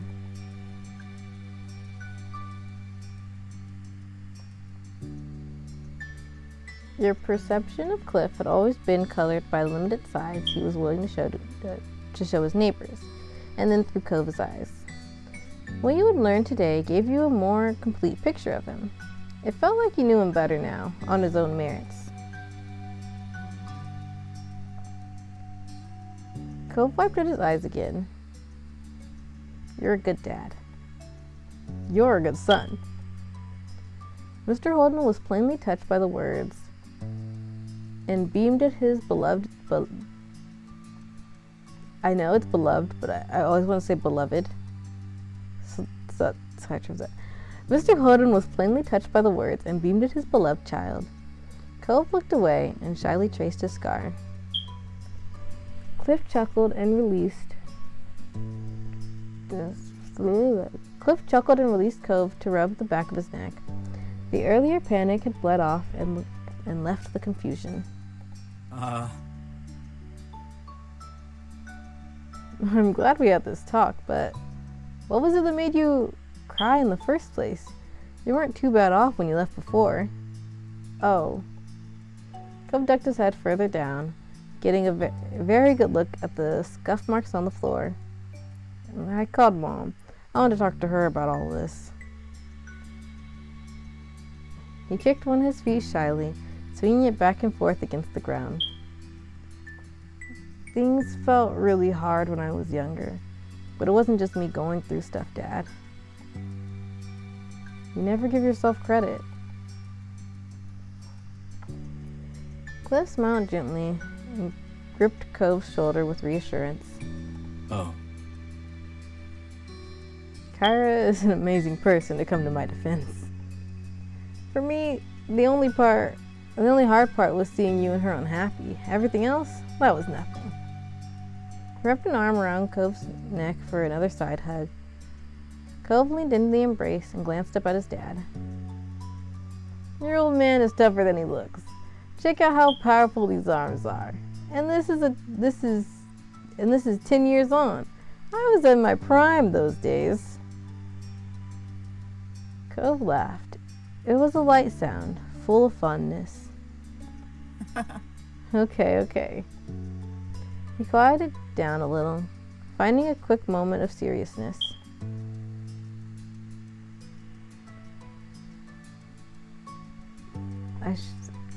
Sorry, I hesitate to maybe I should quickly. You feel a little awkward.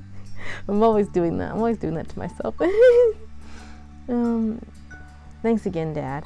I know you don't want me to feel bad, and I'm happy.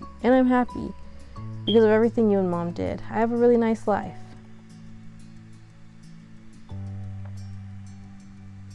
Mr. Holden's countenance became much more serious. He didn't take what was said lightly. I gotta define that word. I don't know what oh look, it came up right when I couldn't count. Definitions from Oxford Languages. Accountants. A person's face or facial expression. Support. Okay, that makes sense. Context clues. Huh.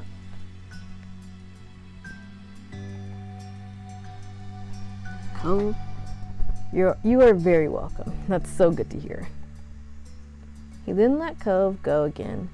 This time, they both took a step back to their normal proximity. Mr. Holden cleared his throat. He looked at you right in the eyes. That's a relief. I also appreciate that you're here for support, Ty. What a true friend. Cove looked back down, embarrassed.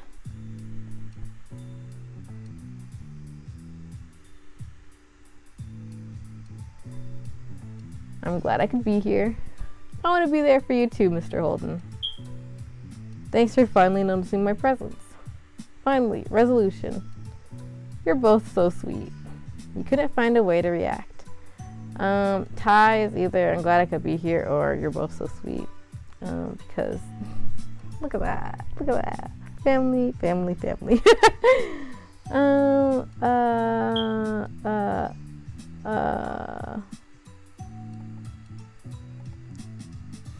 Because also this is a little teasing.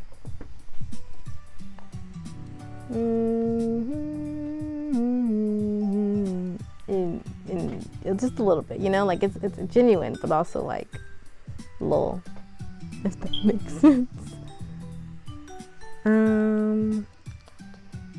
Let's see. Eeny, meeny, miny, mo. Catch a tiger by his toe. If he hollers, make him pay. $50 every day. Okay. There's a song on the edge of my brain right now. It's by 3003. I don't know if that's actually say the band name. But I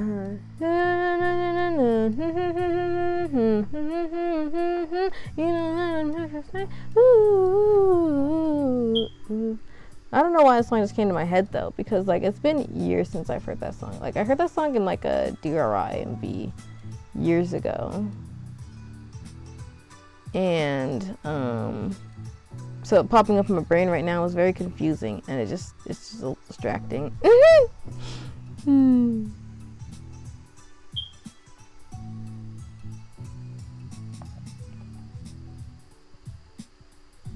He grinned at the couple of softies.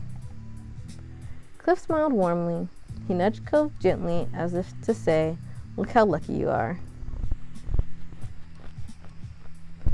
Hey, maybe I ought to give you another $20 for all this. You've put up with a lot over the years. Cove's cheeks puffed up in a pout. No.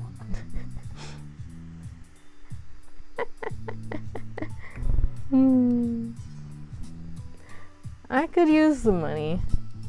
Please don't. Not this again. You laughed. You shook your head.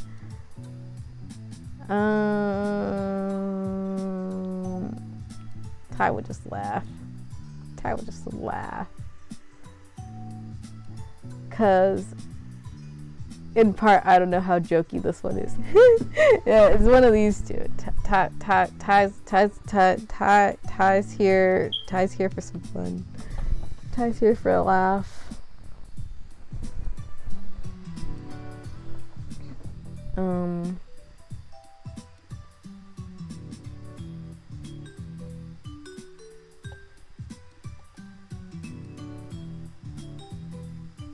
Ty never even got the first $20 bill because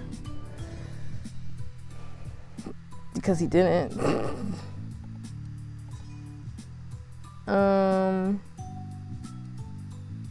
going to rewind. I'm just a little curious. I'm a little curious. I'm gonna flip a coin. Should I check it out or should I just move forward?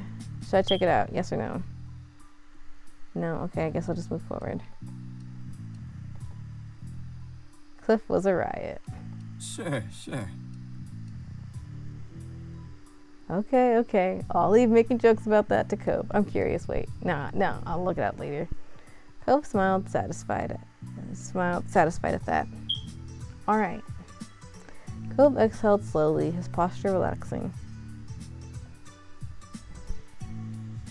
We better get going.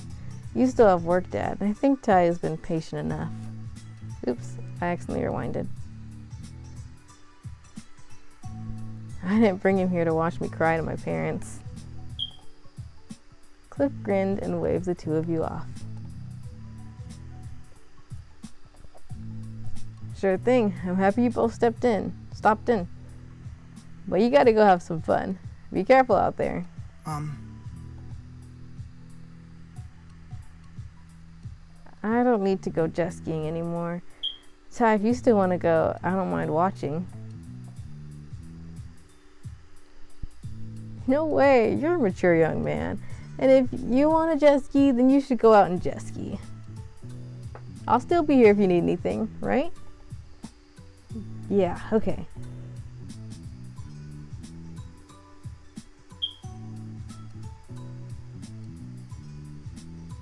Bye. Take care of yourself. Let's get a move on already. Woo! Almost forgot why I came out in the first place. You chose to stay quiet. Take care of yourself. Cole waved to his dad as he started walking out. You followed. When you turned back to Mr. Holden before you went out the door, he was waving. Bye, kids. You'll do great. Once again, as had become today's habit, you and Cove walked down the dock side by side. But this time, Cove had a bounce back in his step. His smile was soft but radiant. Thanks for staying, and sorry for how long it took.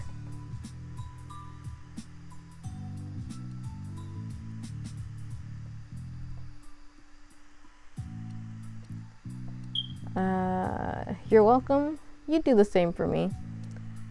These things happen. I was curious anyway. It's fine. I had a feeling it'd be a bigger deal than it started as. Promise we won't have any more interruptions? You do the same for me. I think Ty's a you do the same for me type of person. These things happen. You do the same for me. You had his back, and he had yours. It was just how things went between the two of you. Cove grinned at you, all grateful positivity and sunshine. The water lapped on the dock beneath your feet. Cove looked down when a particularly strong wave crashed against it. It's weird to think about my parents' relationship. There's all this stuff that I didn't know because I wasn't there, or because I was just a kid, or because I didn't even exist yet. It feels really complicated.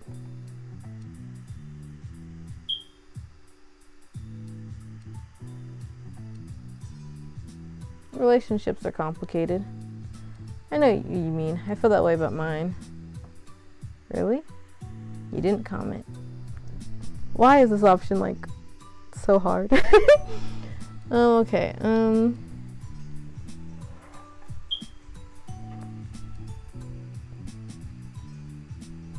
know what you mean. Don't worry about that. Okay, cause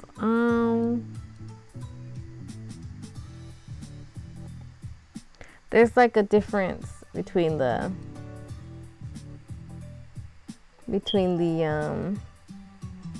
what each thing is saying, right? This is just like yeah, it would be complicated. Relationships in general are complicated. And this is like I understand. I get it. I relate. Which is probably which one we'll do. I think Ty goes for relatability most of the time. It's like he either listens or he relates. I think that's it. Or he apologizes. Listens, relate, apologizes.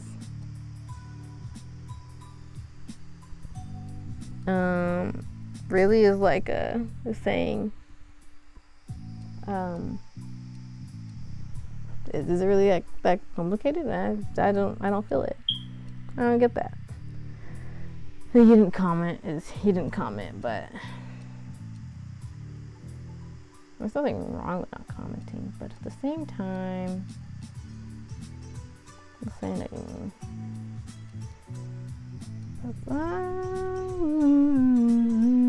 yeah, sure. You'd sometimes hear your moms talking about something and be completely surprised. It was strange. Oh, whoa. Sorry. It's just like a flicker on my screen, like, took me aback. It was strange when you had been around for something but hadn't truly understood it because you had been too young. Cove nodded without elaboration. He looked out into the ocean, wistful for a moment before he shook it off. It's nice. I'm happy they are married, even if they didn't stay together in the end. I'm glad you're feeling better.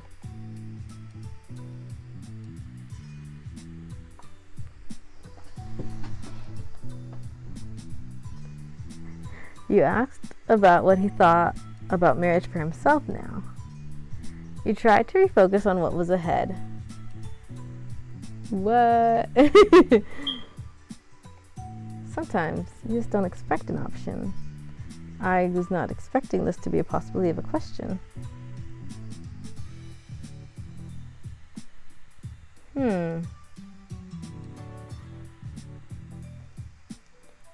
Would Ty ask? It's an important question because, like, I know that Ryan and Miles would. I know it in my heart of hearts, my souls of souls, the heart of the cards, and all that stuff. I know for a fact that they would indeed ask that question. But the question is, would Ty? Would Ty ask this question? I mean, he might.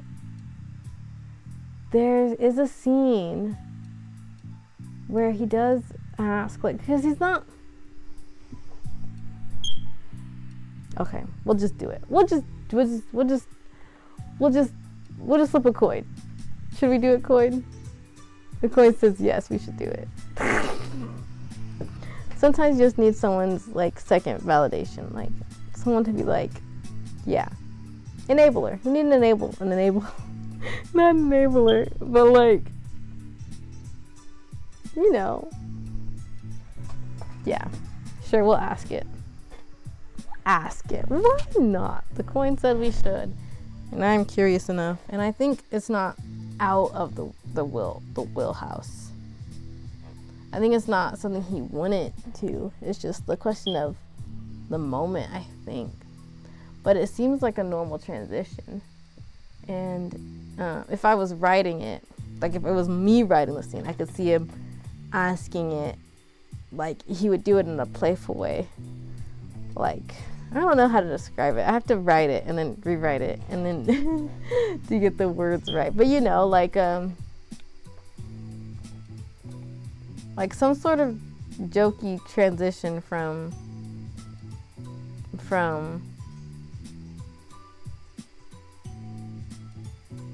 like that's not scaring you off, or I don't know. I'm not I know I sound like I don't know my character, but I don't know how to speak as my character sometimes, but I do. It's just that I have to be in the middle of writing. I'm not in the writing zone at the moment. Okay, I'll carry on. I've explained nothing and enough at the same time. So here we go. Speaking of marriage, Cove's eyes widen curiously as he turned to face you. Are you scared of it because of everything that happened with your parents? Cove shook his head shyly. He didn't hesitate for a second. No, surprisingly, I don't have issues about the idea of getting married someday. You looked at him, not bothering to hide your intrigue. He chuckled self-consciously at the reaction he got. I mean... Don't get me wrong, trying to actually propose would be terrifying. I'm sure planning a whole wedding would be so hard, especially for me, but...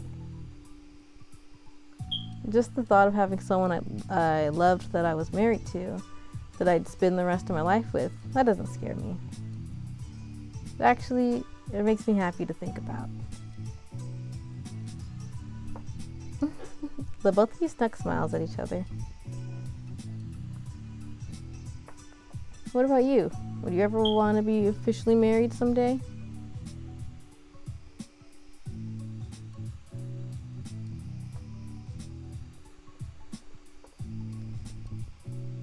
Yes, it's something I really want someday. I don't see myself ever getting married. I'm not sure. I'd only get married if I found someone really special. I haven't thought about it. You didn't want to answer. Miles. This one. Which is such a side rail, but like, I'm gonna talk about Miles for a second because I can. So, I know we're playing as Ty here, but that this is such a Miles thing that I feel like it's okay to talk about, because Miles's parents were divorced when he was 8, so that's really funny. But Miles's goal in life, his aspiration in life, his like what do you want to be when you grow up? He wants to be a stay-at-home dad / husband. He wants to, because he has it figured out. He wants to be he wants to have a spouse and kids to take care of, and that they take care of together. And I think that in part because that is his deep want future goal. I think that's part of why Miles is caretaker types. I don't know how to better explain it, but I think that that's something I've thought about before. I was like, yeah, I think that's probably why, which I've known from when I created. Technically, I created him back in middle school in like a short story, but when I picked him back up to write this story, and I had to make a character page, that's I've known since then. Okay. Ty is probably one of these two, to be completely honest. I don't think Ty normally thinks about it. I don't think he thinks about it.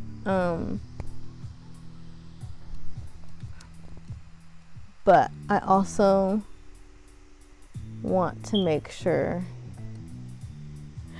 I don't close off the possibility.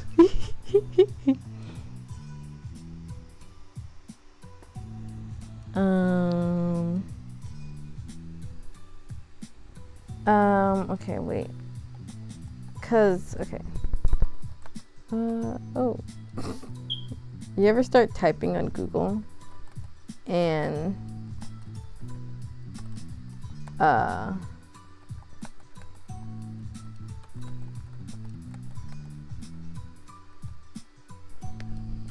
ever start typing on Google, but you're not using the internet bar, you're using the actual Google search bar because like you had a new tab?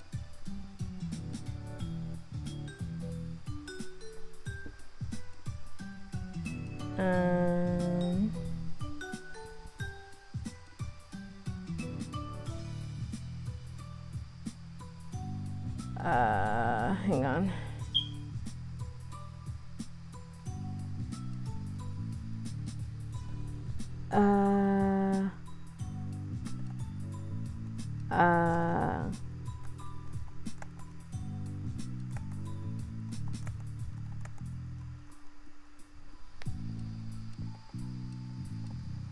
Not interested. Ugh, okay. There is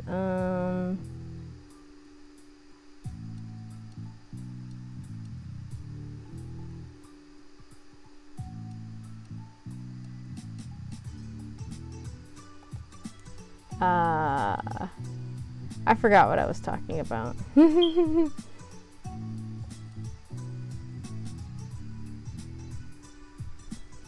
Well, okay. Well, we'll just I think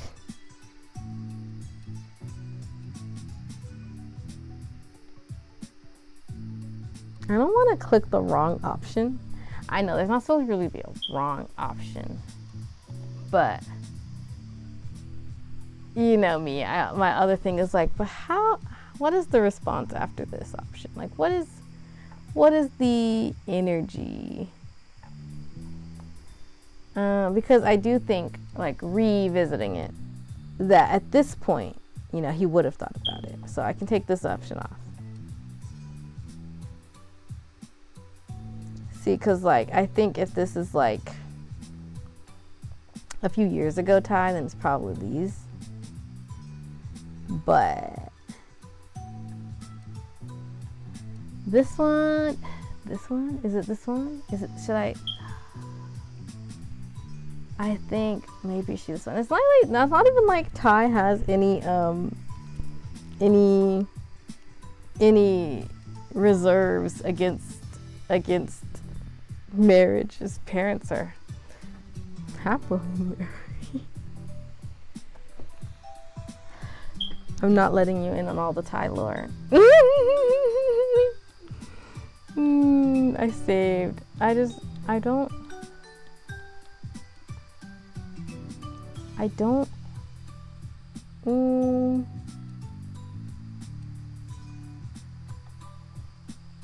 think there's anything wrong. I think I'm just hesitating.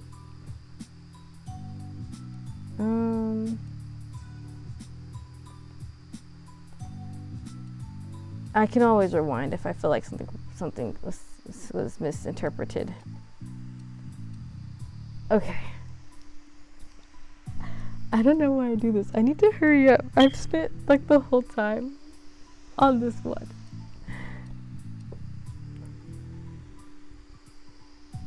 The only wedding you could picture was with the perfect partner, someone you loved dearly. You'd never get married just to be married. If you were going to get married, it would be someone that you truly cherished. Oh. He quickly decided to change the subject after that admission. Alright, no more distractions. Let's go. It's time to get jet skiing. Yeah, let's do it. The two of you began to move quickly. Nope. Yep. Nope. The two of you began to more quickly make your way across the boards Despite your excitement, you were both careful. Neither of you wanted an accident, especially after what happened with Cove's first jet skiing trip. You finally got to the rental place. You were surprised at how easy the process was. It took no time at all for Cove to climb on his jet ski with shaky legs.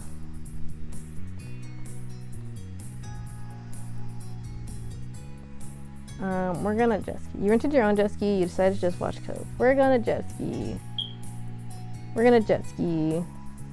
But it's interesting to know that you can kind of change your mind by the end of it, because I think that maybe if I was playing as Leilani, she would initially be like, oh yeah, you can do that and I'll watch. And then maybe by the end of it, she would join in.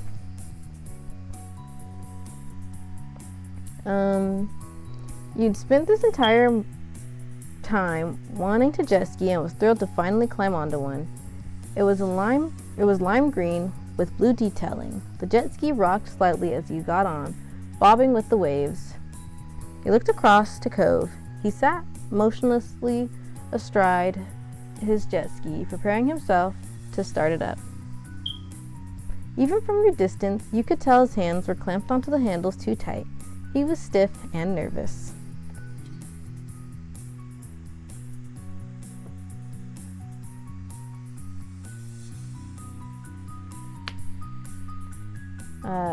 Go, Cove, you can do it. Come on, are you really gonna chicken out now? It'll be alright, Cove, trust yourself. Let him have a moment.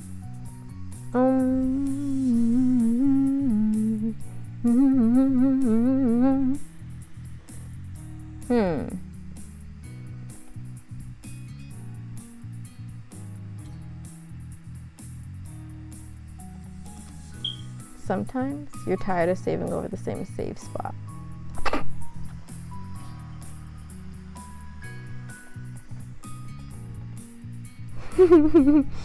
Look, see, look. I'm sorry, I need to lock in.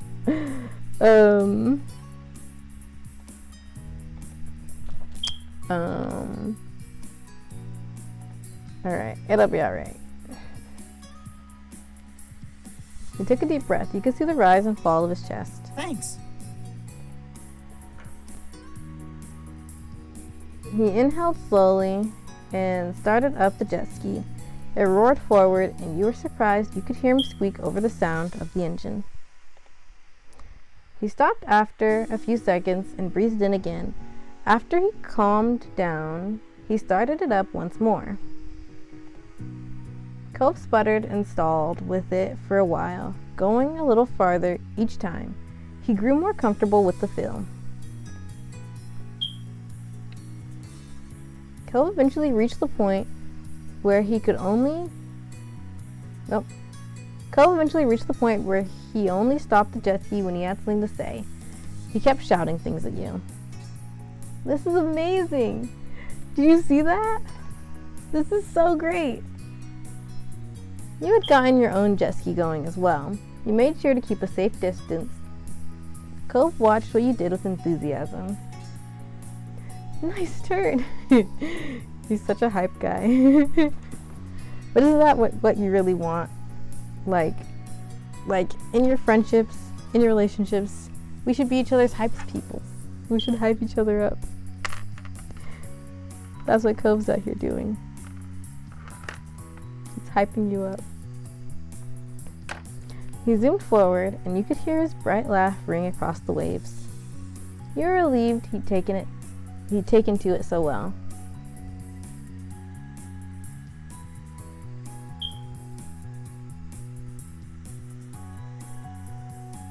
You took to the jet skiing like fish in water. You were nervous about jet skiing, but you weren't bad at it. You never left the start-stop phase. It reminded you of a jet skiing game you'd played in the past. You didn't think you did well at jet skiing.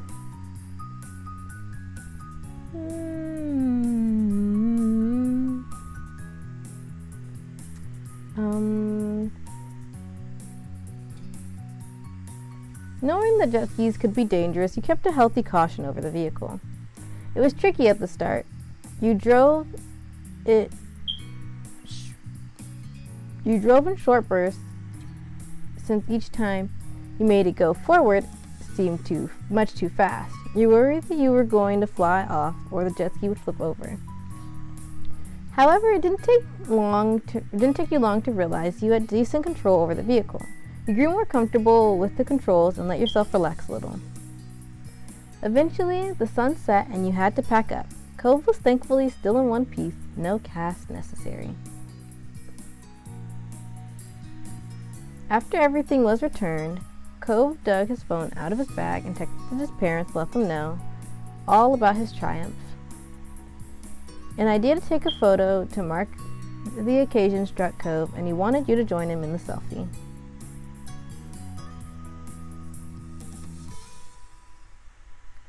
You got into a silly pose. You showed off your best angles. You covered your face in embarrassment. You smiled. You asked Cove not to take a picture of you.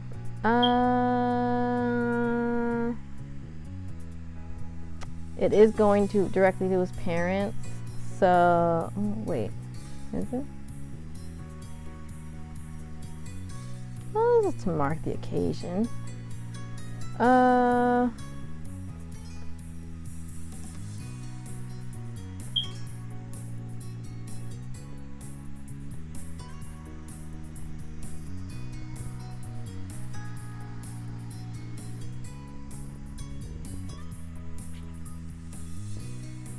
Oh, that's what that was.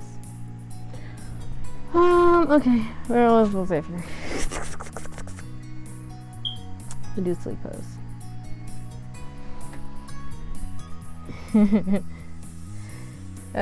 Cove snickered when he got into position. We went the silly position. Silly pose.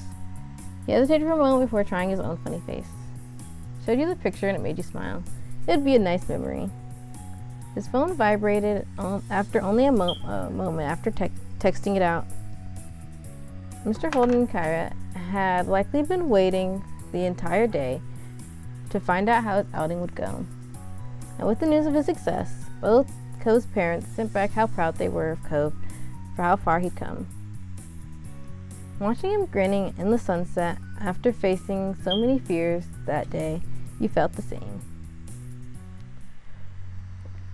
Okay, we'll do a late shift and we'll do it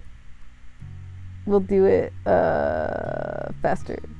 And by faster, I mean we will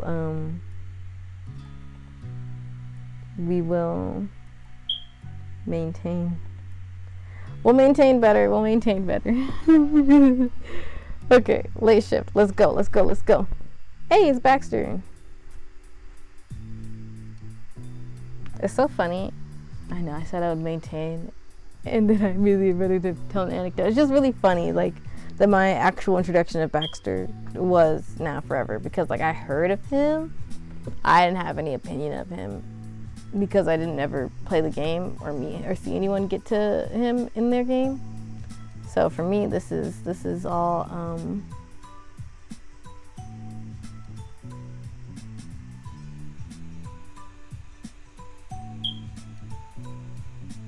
So this is all interesting, you know. So I've seen him at like young, and now I've seen him as the adult. What was it between? I had no idea. This is like funny because for other people they saw this Baxter first, and then they saw Now and Forever Kid Baxter. But yeah, anyway, I will lock in. After lunch, you ran into Baxter. He was much more than happy for an impromptu hangout in your neighborhood. He idly spoke about the first time he bought a shirt online. Apparently, the website hadn't been in English, so he had to make do with automatic online translations. His unique fashion sense was eclectic in more than one way. Finding out how he filled out his wardrobe answered some of your questions about his look. He smiled in fond remembrance. I measured myself multiple times to make sure I could order the correct size. It wasn't as if I'd be able to ship it back if there were problems. But to make a long story short, it arrived in one piece, multiple months later. At that point, I wasn't going to complain. It was a physical object in my hands. He gestured with his arm for emphasis. As he did, Baxter glanced at his wrist, at a watch that wasn't there. Anyway, I hope I'm not taking too much of your time with this. You were currently taking it easy for a bit before you had to get ready for work. You had an unusual closing shift to your job today. Actually, I do have to get going soon. I have a closing shift at work. Normally I don't close today. I don't know if someone's out or what. It is what it is. Cobb's already working. He's a server at the tropical place. I think he found a good option for himself, especially with how limited jobs are in this area. He can usually take later shifts, so he has his mornings free, so both of us are pretty much booked for this evening once I get to work. Baxter nodded understandingly. He was more interested than you had expected him to be. What do you do?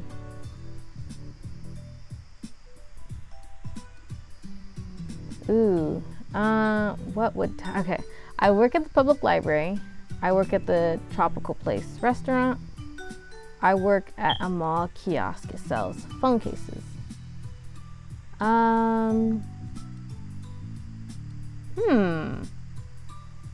Ty does like books. He likes libraries. He likes readings. I think we'll have him work at the library. I hesitated because I know I'd probably put Leilani there too, but that's okay. There's only 3 options. So yeah, I think working at the public library makes sense. Ty likes stories. Ha ha ha. Sorry, I saw the word movie. He grinned as if you just said you had an exciting career as a movie star. Interesting. Well. Now that I know where and when you work, does that mean I should avoid visiting the place at that time? Or should I conveniently happen to bump into you during your shift? You felt a little awkward at his question. At least he was asking before just appearing at your job.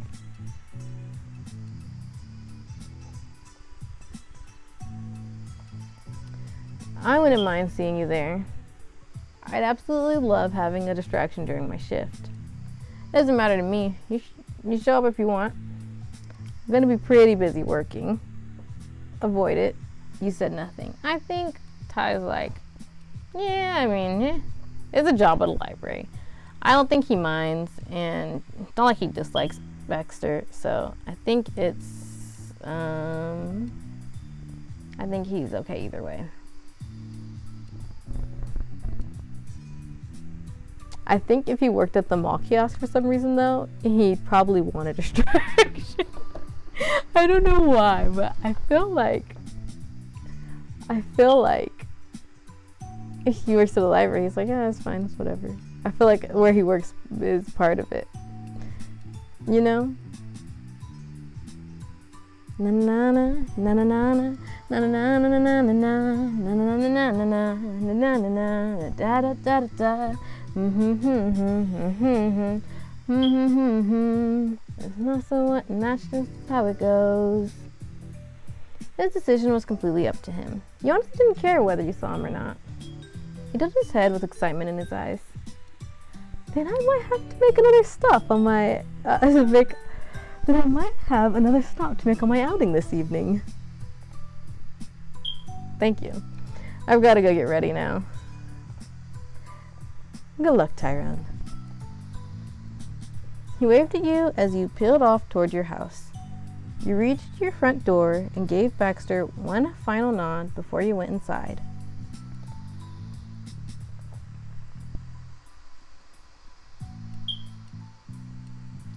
You finished prepping early. You prepared on time.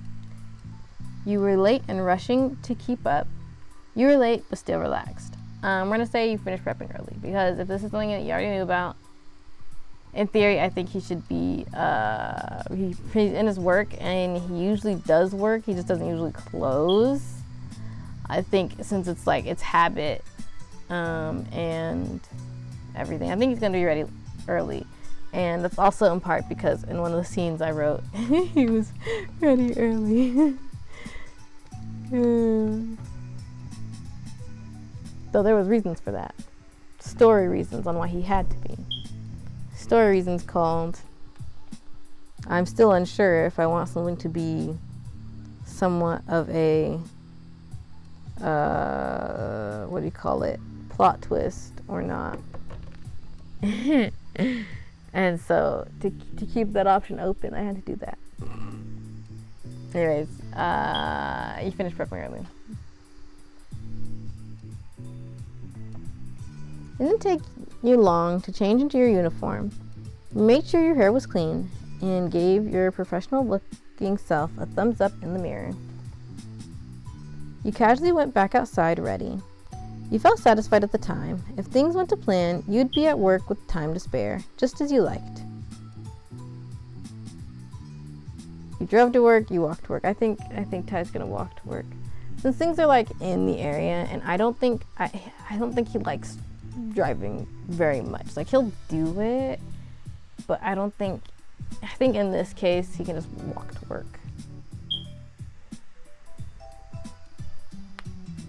You chose to walk rather than taking the family car. It wasn't a long journey, and you got yourself to work. You arrived at the building and went in at a leisurely pace. Nothing seemed out of the ordinary that day. I just realized this was my first time actually being in the library because I didn't do the library DLC for step 1 because I didn't have it. Before you fully settled into your shift, you sent a quick text to Cove that you made it to work all right. Your phone buzzed with his response before you had finished stowing it in your pocket. Cove sent back a positive, you can do it message that made you smile. The first thing you had to deal with was putting away some books that someone had left on a study table. Most of them were about bugs, so you took them to the science section. You wondered what the person had been researching as you looked at the titles. You slid each book back into its place. Maybe it was a science project on insects? You checked the last book and smiled. You suddenly had a pretty good idea. With the life cycle of lightning bugs safely put back in place, you went on to your next task. Most of working at the library was like that. You put things away, organized, unpacked new arrivals, tried to keep the place neat. Sometimes you answered people's questions. You did whatever you were told, really.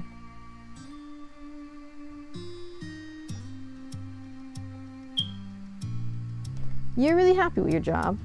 You didn't think your job was bad. You were only working there because you couldn't find something better. You could barely stand working there.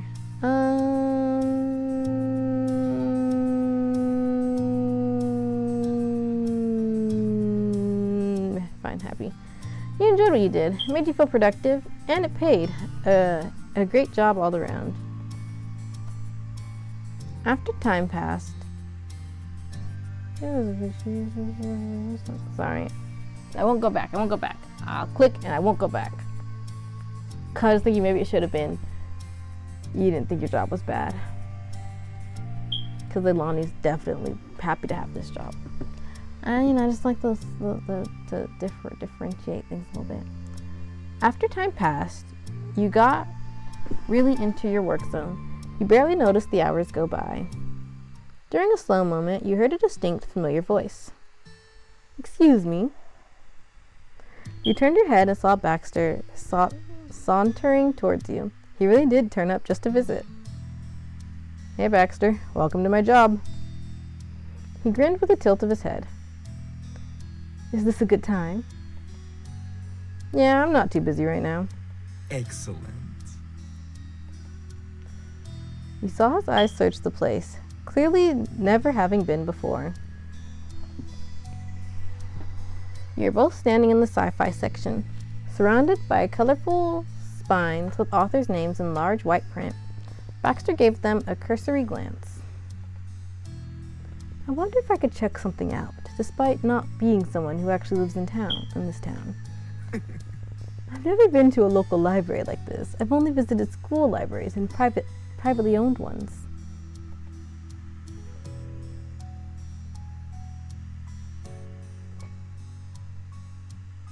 Really? I'm flattered that seeing me was worth breaking your no public library streak. Saying something like that makes you sound really spoiled. You need to start going to local libraries more often. Ty's kind of a jokester. Ty's kind of funny. Ty's kind of like a LOL, really, but like in the self-flattery way. Yeah, okay. Well, I'll save here. I'm laughing at myself. Okay.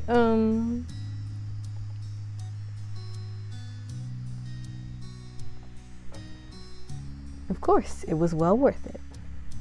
Though you never answered my question. Am I able to get something to read for the summer, or am I barred from borrowing? You can, as long as you get a library card and return the book before you move back. He looked genuinely excited as he flashed a smile at you. Then there's only one thing to do. Would you mind helping me get set up? With that, you slipped back into customer service mode.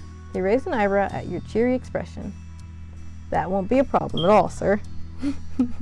Not bad. Sir, that works for me. You and Baxter spent a little more time together chatting about what he should get. Eventually a decision was made, and then he was off to explore more of the town. You were glad he came by. It was a nice break from real customers, but you had to get back to your usual tasks. You checked a clock set high on a side wall. With how late it was time for your meal break. You breathed a sigh of relief and left your station. You found a quiet place to eat that was out of eyeshot of most people, and you pulled out your phone. You typed a text to Cove to let him know you were having dinner. You took your first bite of your meal, and Cove replied with an okay. Your phone came to life again as he let you know he'd already taken his long break, but still had a short one he could take. With him on break as well, he asked if he could call. You were happy for the chance to talk. You'd been wanting to spend some time with him. He was made aware of that and sent back one more text, a thumbs up. Then you got a call. You accepted it as soon as you saw it was Cove. Hey. I'm sorry, I still a little tiny little crab. It's so cute.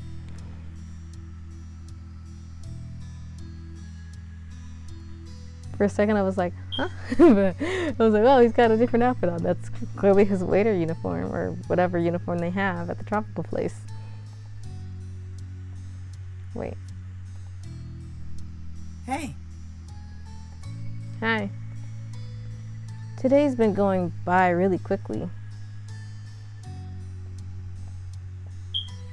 Definitely, I guess. You continued to listen to him.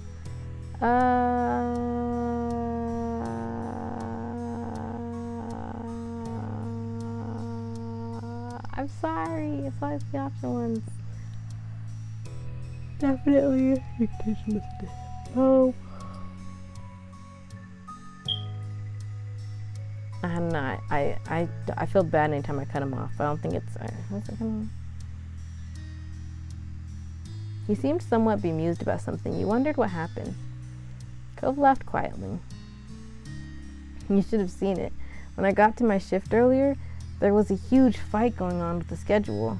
I just tried to stay out of it. I'm lucky no one else wants to close.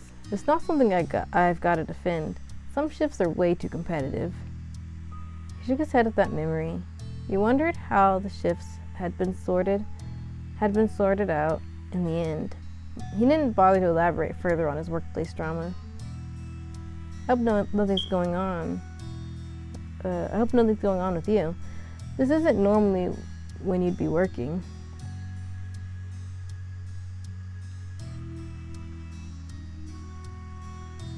It's fine. I make sure to almost always have a good schedule.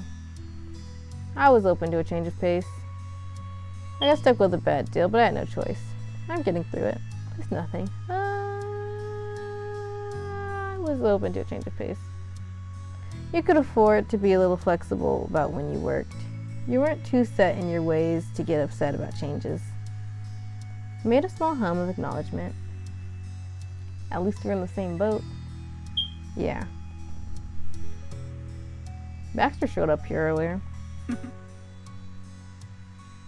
Wow, well, oh no, it's just too bad I missed him. Super busy with my own work, I guess. It's a shame. His tone was joking, at least mostly. You shook your head and tried to hide your grin. The conversation drifted off as Cove grew quiet. I can't stay on too much longer, it's busy. You imagined he was looking at some kind of clock the same way you had earlier. Cove sighed. The two of you had only started talking, and yet it was somehow over. Bye. The words were flat. He was down about leaving. There was a second of silence before he pulled himself together. We'll have more time later. Right. Bye. You let him go and finished up your own meal. Just as you were clearing up, your phone vibrated. Cove had found time to sneak you a quick text. Just a few more hours until closing. You smiled as you finished your break. It was time to get back to work. Customers continued to trickle in, even though it was getting closer to closing time. Before you could jump back into work, you heard your phone's quiet jingle in your pocket. It had to be a text, but there was no way you could check it now. Your phone made another quiet noise, making your hand twitch, wanting to check it. Still, it would have to wait. Shaking the distraction off, you quickly fell back into the rhythm of things. There were still plenty of tasks that had to be done. You were filing some papers when you had noticed movement out of the corner of your eye. Glancing up, you saw someone stopping at the counter. Excuse me, do you have any tissues back there? Yeah, we do. I can go grab that in just a second. Turning back to what you were doing, you sorted at a faster pace. When you were almost done, there was a loud thump on the counter. Someone had unceremoniously dumped a stack of books, presumably expecting you to put them away. You tried to spot the culprit, but there wasn't anyone in sight other than the person from before. They must have not even stopped for a moment to see if you were available to take them. Ultimately, it didn't matter. The books did, and with a frown, you started collecting them all in your arms. When those were out of the way, the quiet sounds of fingers tapping brought your attention back to the person waiting for you off to the side. Your face warmed. The last few minutes pushed them completely out of your mind. They were in need of...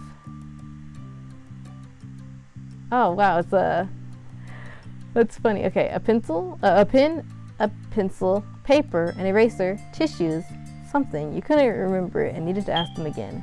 Tissues. The box of tissues was in plain sight when you slid into the nearby back room. Seconds later, you were back at the counter with your finest customer service smile. You went over to where the library patron was waiting. I'm so sorry about the wait. You held the box of tissues to them. Their gaze glanced down at the box. Thanks. They took a couple tissues and balled them in their fists. Before you could even ask if they needed anything else, they were already walking away. Soon enough, they disappeared between the shelves, and you were already trying to push the whole event out of your mind. You were just glad that the interruption hadn't made you forget what you were doing. Your body was starting to tire from the busyness of today.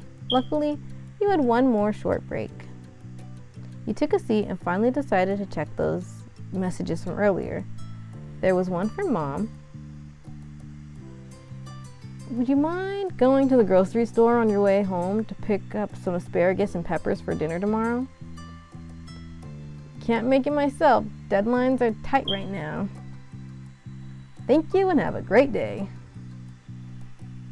You sighed. You shook your head in frustration. You shrugged.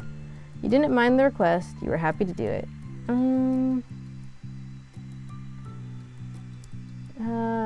Ty's happy to help out his family. It wasn't that you were expecting to do it, but it was totally fine. Your mom was always working hard. You wondered how her day was going. Hopefully much better than yours, you thought. Texting back, you said, yeah, I can do it. I can do that. You weren't expecting her to text back anytime soon, though you did already get a thanks for it. There was no reason at this point not to check the other message you got earlier.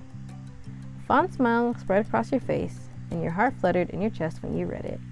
It was from Cove. Just a few more hours to closing, you can do it. Wait. Just a few more hours to closing, you can do it. You knew that Cove was supposed to be busy working too, and yet he still found a moment to sneak in a text. Not a bit of that surprised you.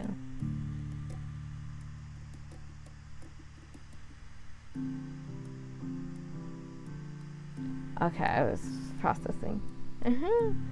You smiled and shook your head, not planning on answering him. You messaged back, "You're so gonna get fired." You messaged back, "Same."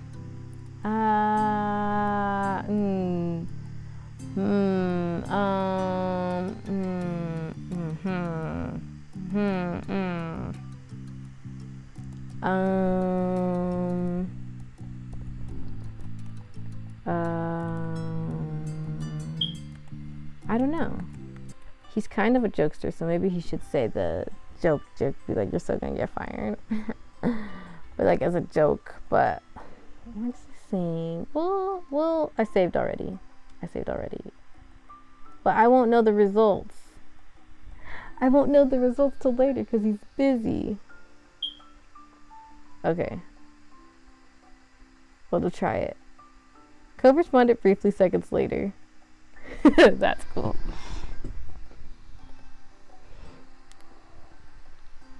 You had to slap a hand across your mouth in an attempt to hide your laughter, but it was in vain.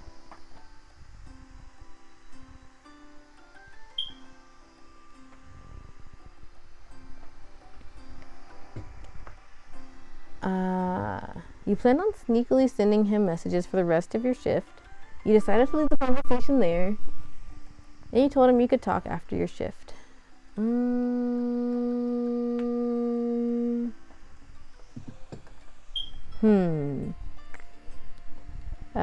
between these two. Decided to leave the conversation there, and you could talk after your shift because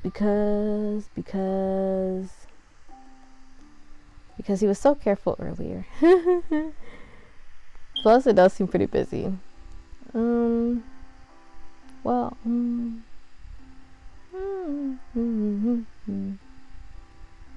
I like to believe that Ty is somewhat responsible. And that's not just because there was a conversation in my script that said that.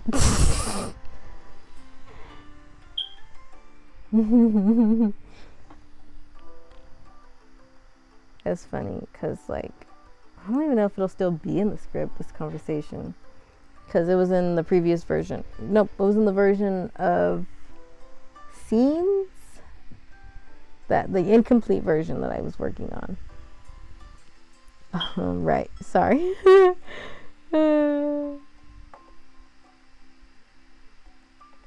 Okay, talk to you when I'm off. Yeah. I know, I just read that, just read it. I didn't even try to get into character. After that, you slipped your phone back into your pocket, texted a Cove, easily lifted your spirits tenfold, and you felt ready to tackle the rest of your shift. He was always there for you when you needed him, no matter what.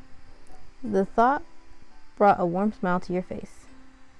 For another minute, you stretched your arms high over your head and imagined how nice falling into bed later was going to be. You sighed.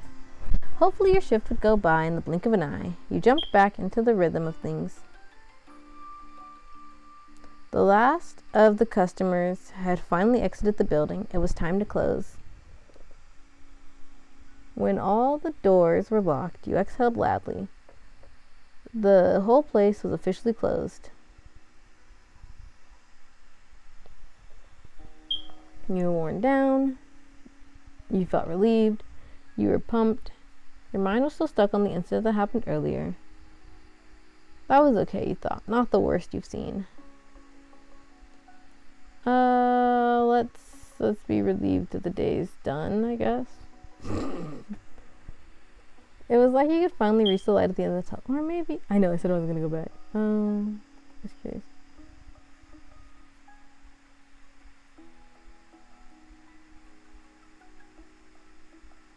Yeah, okay. Which I clicked on the wasn't too bad, not the worst you've seen.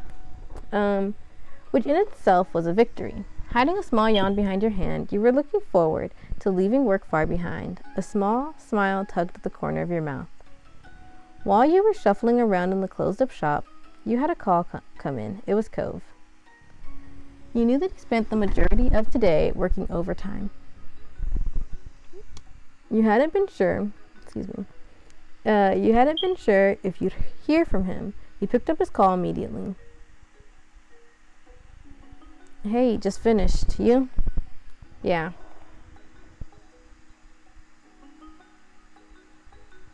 You wiped your brow. You yawned. I survived another day. I've successfully gotten that money. How are you doing?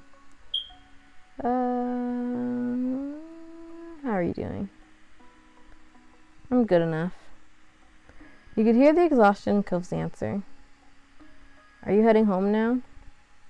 Actually, I have to run an errand for my mom. Where to? The grocery store. Mom texted me earlier asking if I'd pick up a couple of things. Oh. Would you want to come too? It was late, and you knew that Cove wanted to go home, but admittedly, he wanted company. He eased that concern by speaking softly. Sure. Yeah, I can go shopping with you. You walked, right? Mm-hmm. Want me to drive you? Yeah, that would make things a lot easier. No problem. It's nice of you to do this. Not really. I like spending time with you. Thanks. I like that too. Dorks. Kidding. Moments later, you had your things together and were ready to swing by the store. You were out the door within minutes.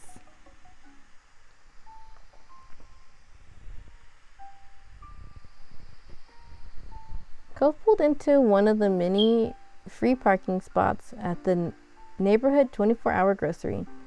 Car doors were popped open and you got out at the same time. There was a salty smell in the air as the two of you strolled through the dim parking lot. The local burger joint on the other side of the pavement guaranteed the place always smelled like fries. Your eyes squinted at the change of lighting when you made it inside the building. The automatic door shut behind you. With you truly having arrived, Cove raised his brow curiously. So? And what are we here for again? Asparagus and peppers. It's something my moms are making tomorrow. Sounds good. This will be a short trip. Uh-huh. You idly scanned the front room for a basket you could use. A full cart wasn't necessary. You felt responsible having your parents rely on you. You're already looking forward to tomorrow's dinner. It was overwhelming how much you had to take care of. You couldn't stand the thought of making it take longer. That was all there was to it. Looking forward to tomorrow's dinner. I think Ted likes to eat. Enough, you know? He's like, food. Yummy. You'd make sure the ingredients you selected were divine. You spotted the baskets and caught a glimpse of yourself while looking down to pick one up. You know, it feels funny to be in some other store. While in a uniform from a different place. Cove snickered while sidling up beside you. Right? It's like we're wearing a costume after Halloween is over. But I just hope no one thinks we work here. The uniform is totally different, but you never know. Yeah, people. Basket in hand, you ambled towards the vegetables section. It was set near the back, but visible right from the entrance. Cove matched your pace, keeping at your side. The asparagus was simple enough to select. You simply picked up a bundle that looked fresh. All that was left was the peppers. There was a wrinkle in that plan. What color did they want? She didn't say. Then what are we gonna do? The color definitely matters.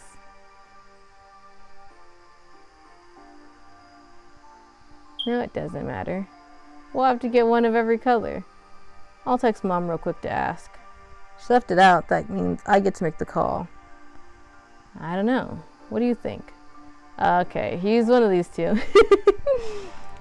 It's probably not going to, because I can see him being like, I guess we'll do that, because my brain actually was like, are they gonna have to get one of every color? But I think Ty would consider it. I think Kia would flat out do it.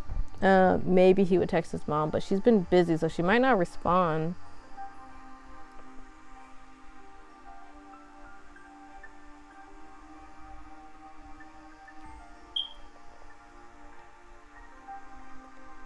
Because he also might just joke. Look, I gotta see it as a joke. Nope, they're gonna get whatever color. That's fine. You're not as satisfied with your solution. I was thinking the same thing. Z and Co meticulously went down the row of pepper palettes: green, yellow, red, orange, and even a couple multicolored peppers got placed in the basket. You worked as a team to be certain nothing was missed. Imagine sitting somewhere on a grocery run, and because you missed out on one specific detail, they just brought you one of everything. Hey, they have peppers for a while now. Maybe they wanted one of every color pepper. Maybe they actually were making a very peppery dish, you know? Produce acquired. All that was left was to go through the line. But as you approached the cash registers, Cove stopped in his tracks. Oh, while we're here, I want to get something too. I need fruit for breakfast tomorrow. But what should I have? He glanced back unsurely at the section you just left. Whatever it is, you better hurry, because I'm getting in line. Cove, you had plenty of time for that before we were leaving. I can go back to look with you. That coaxed a smile.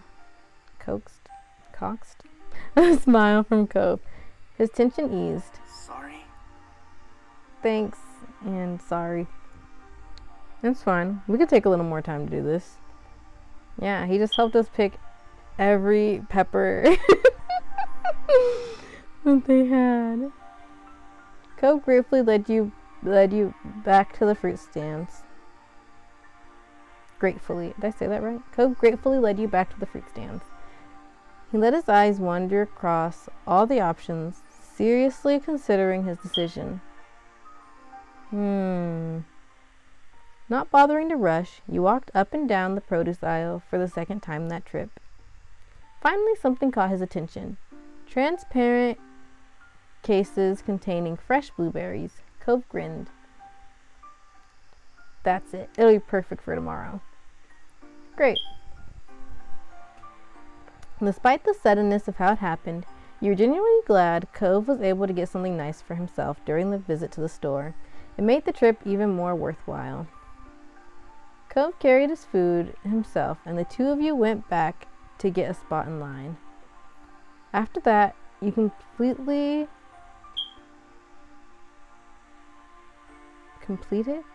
Oh my gosh.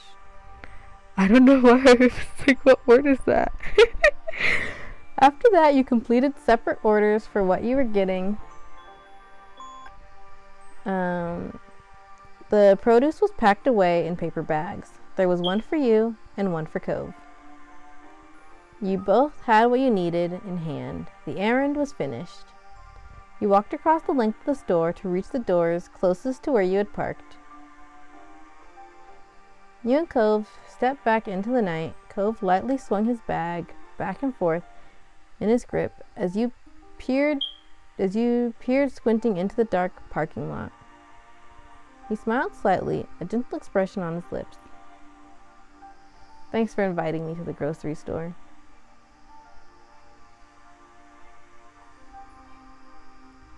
You don't have to thank me for that. Thanks for keeping me company. Thank my mom for sending me out to do this. You're welcome. You quietly smiled back. Thanks for keeping me company. You're welcome. We should do this again.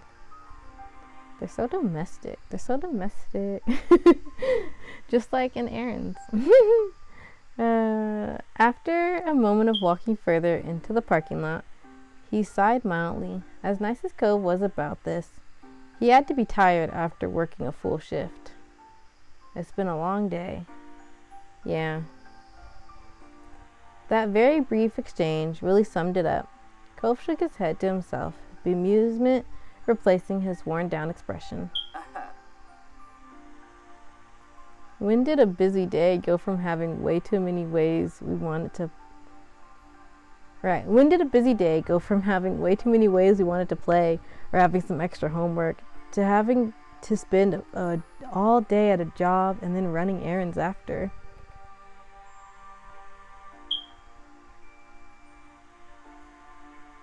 I don't know. When we became grown-ups? I don't know, but it sucks.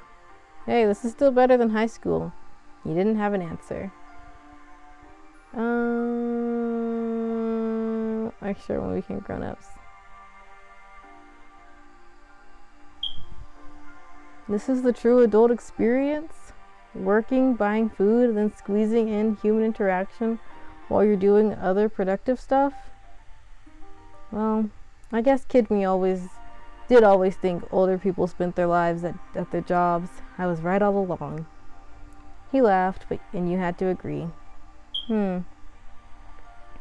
Cove's eyes narrowed as his mouth opened slightly. He was having a thought. I think? Your moms need this stuff for tomorrow's dinner, not tonight, right? Uh-huh. And nothing's frozen, so you don't need to get it home urgently or anything. Would you want to go across the parking lot to that fast food place? We could get something. You know it's still open. Doesn't matter how late it is, it might be nice. He perked up with a suggestion. It sounded like fun. Alright, let's do it. Let's go for it. Read. Let's drop off the groceries, then we can go. You agreed, and Cove strolled over to the cars.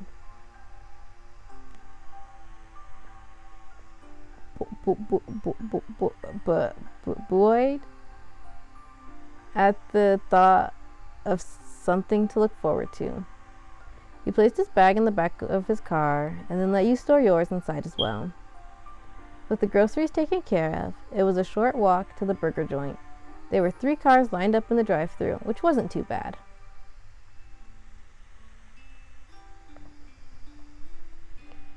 When you had to go all the way around the building to get in the front entrance.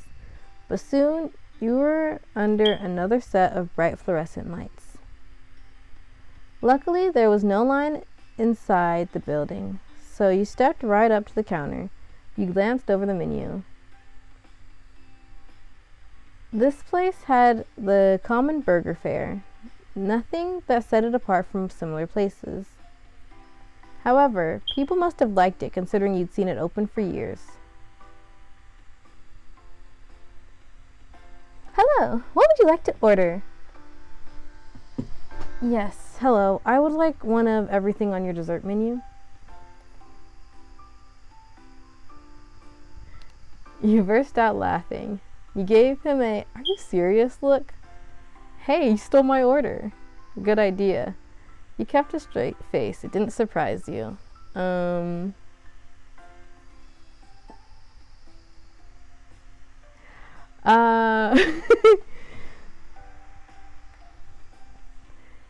Either they're gonna laugh or say, "You stole my order." Okay, wait.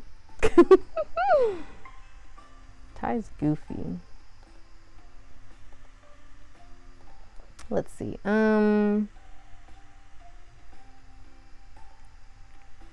You stole my order. You burst out laughing. Did I save already? I did. No, I didn't.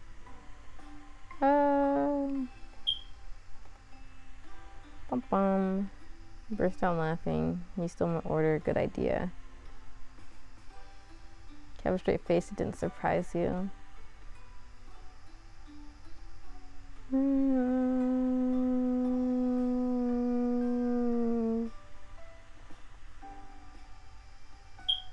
Still want to order. I feel good with the idea. He brushed a hand against the back of his head, and his polite smile for the employee bent. It's something my mom does sometimes to be all spontaneous. I'm trying it out too. I'm curious. Wait, just I want to see if it's like any. No, it's the same. But I was curious. Should I leave it?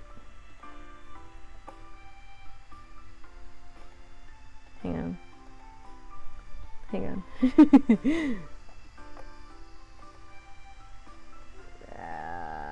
I'll leave it. Somehow an act of planned spontaneity was incredibly Cove-like. After the cashier made sure Cove was being serious, it was your time to order. You got so many orders. Okay, a hamburger, a vegan veggie burger, a chicken sandwich, a spicy chicken sandwich, french fries, onion rings, a salad, chicken nuggets, jalapeno poppers, a soda, a milkshake, a soft serve sundae, a chocolate chip cookie, an apple pie, nothing. Okay,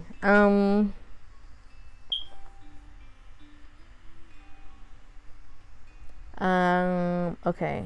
Cove's getting a lot of dessert stuff.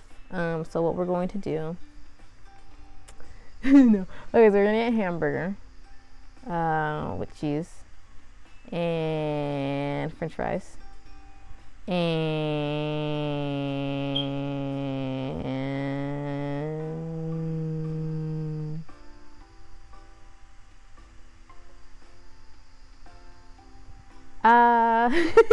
I'm trying to decide how much food they should be getting because there's still two of them. They're getting everything on the dessert menu, which does seem like the dessert menu is too big, but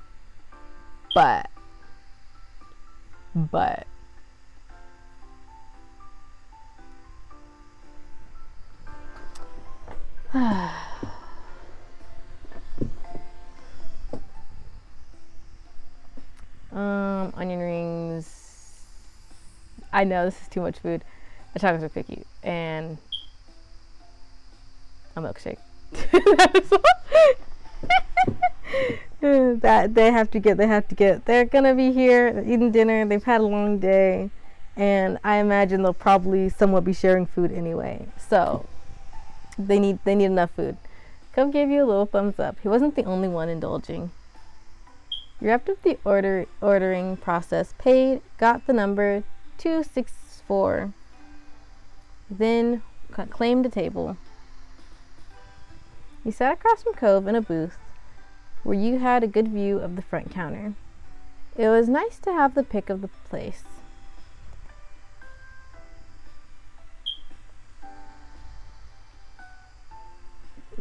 Thanks for doing this, Cove. I'm looking forward to this. I'm not worried you're going to finish all of that. You didn't start any conversation. Looking forward to this. Thanks for doing this. I'm looking forward to this. Me too. I really want that apple pie. Then you took out your phone to text your moms about your delay home. You didn't want them to worry. Cove watched you before pulling out his phone as well, maybe for the same reason. When the updates were sent, it was back to being just you and your neighbor once more. He offered you a small smile.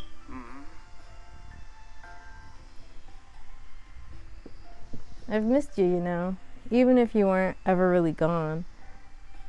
It's been less time than I'm accustomed to. Cove tapped his fists on the table definitively. He paired that action with a childish pout. If someone saw him like that, they might have assumed he was throwing a fit over not getting the toy that comes with the kids' meal.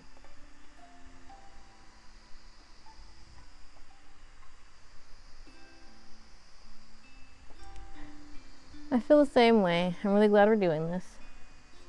We demand more time with each other. You're really cute. You're so spoiled. You chuckled at his mini tantrum. Well,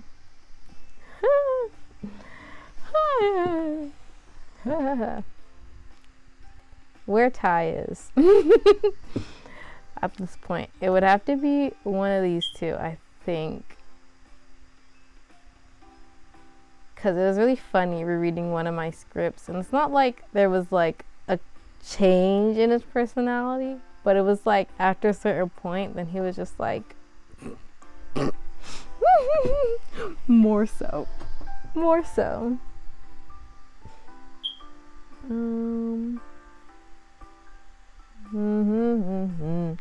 And like,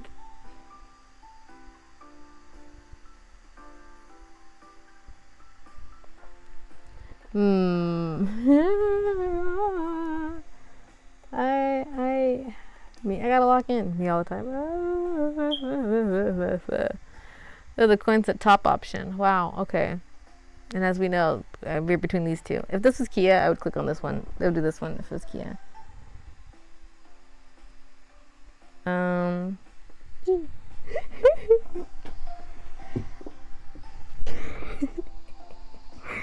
don't know why I'm so awkward.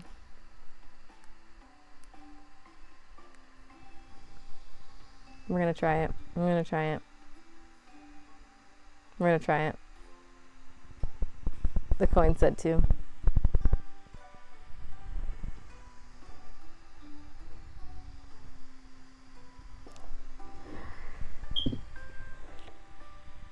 Literally, there's a. I don't know why I'm hesitating. This is literally something he would say. Like, literally, there is a scene where him and someone were watching a video, and they were like really into it, and he was just watching them watch the video, and they were like, "What?"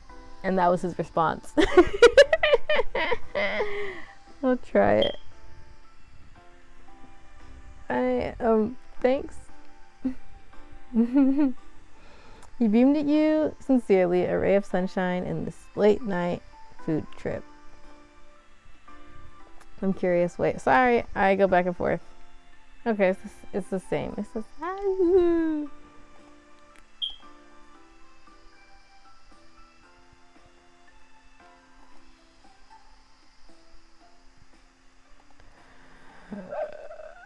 I don't know. I since this doesn't go too far, I trip myself up. I'm gonna do a spinner because I can no longer trust my choice on the coin. Okay. When the number was called out, Cove hopped up from his seat before you could react. Don't worry about it. Y'all ordered a lot of food though, Cove. He said, I got it. Save our spot.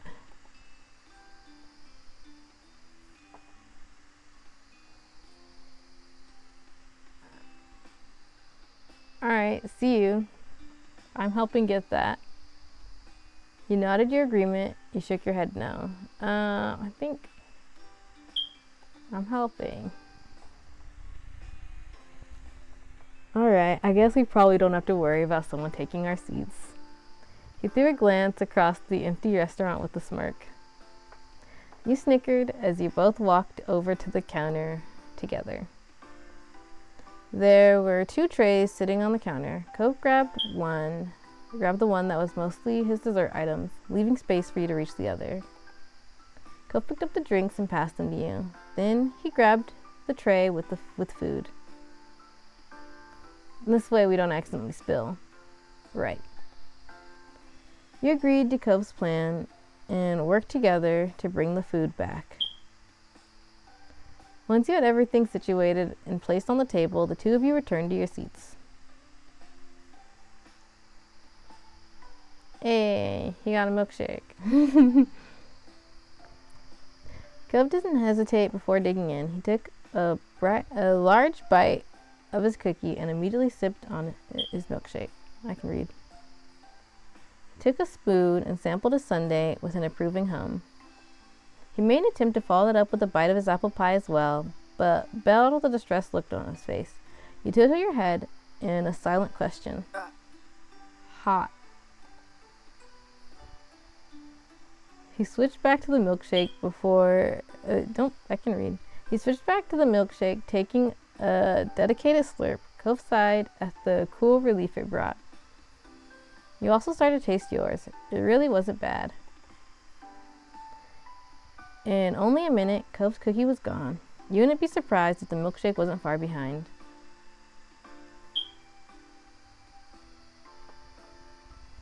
You smiled as he enjoyed himself. You flicked a straw wrapper at Cove. You teasingly offered to feed him read him his remaining treats. I feel like it's become a thing. You know, things happen in threes. I know the other time it wasn't a straw wrapper, but this seems like a better time to do the straw wrapper. So, straw wrapper. You found the paper discarded from the straw Cove used for his milkshake. You squished it into a little ball while he was distracted, and then very deliberately launched it at Cove. Your aim was true. It hit him square in the nose. He didn't even flinch, too used to your violent straw wrapper ways. He casually reached down with his free hand and tossed the paper ball back at you. You sputtered when it hit you on top of your head and bounced away. You scrambled to grab it from where it fell on your boot and threw it back at him. He chuckled and lobbed the tiny ball in a return pass. You felt so glad Cove agreed to come along with you on the initial grocery trip, and equally happy you accepted his invitation here. A little time off your feet and a little something to eat, you felt more energized than before. Your long shift at work that couldn't have been more than an hour or two in the past seemed like it was a lifetime away now. You continued to chat, mess around, laugh, and enjoy yourselves. For the first time that night, you felt like you weren't totally grown up after all. That one actually felt a little shorter. I mean, it could have been. This was funny. Anyways, there we have it. We did reflection and late shift. And next time we'll be doing serendipity and boating. And next time is next Monday, as on Wednesday we will be playing Long Live the Queen, but we'll be trying to do something different. What different? We'll figure it out. I have a couple ideas, vaguely, of what we can work towards. Meanwhile, oh, how long has the desktop audio been off? That's awkward. It's a little awkward because I don't read if they say things. Sorry about that. I don't know how long it's been off. Sometimes, I could have sworn when I looked at it, it was on. So I don't know when it turned off. Anyway, what was I saying? Right, Wednesday, Long Live the Queen. I have a couple of ideas of possibilities that I can do for a new route because we've done Save the Day with the Power of Music. But there are other achievements to do. And then on Thursday, I'm going to try a new game that my sister gave me. Ish. It's a digital game. Anyways, I'm going to try Potion Craft. Was that what it's called? I think that's what it's called. Yeah, Potion Craft Alchemist Simulator. That's what I'll be trying this Thursday. Assuming everything goes. There's no reason for me to not stream. And then on Friday, we'll be back with keyframes. And yeah, and then Monday, here again. And yeah, so that is the plan. Thanks for stopping by and watching. That was I almost quit without saving. That would have been awkward. I mean, I save a lot, so at least I would have had this one if I did. But I really almost just hit the menu button and left. We got, that's what I thought, 2 new, who is that?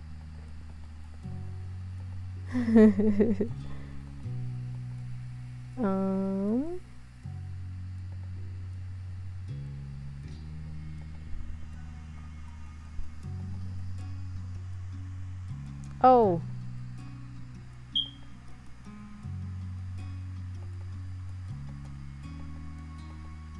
I can't change his work clothes. It'll never be true. No. Yeah, we got two new images. Is that what the library uniform looks like, you think? That's funny. It's a different uniform.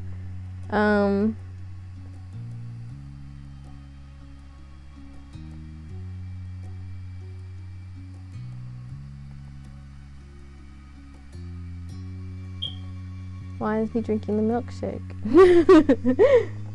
It's just funny because, you know, it's like the picture's there and it's, no. Anyways.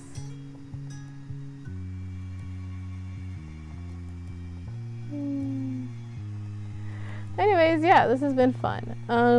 I say like, okay, that's it. Today was fun. That was a big conversation, reflection. It's got me thinking about my own story.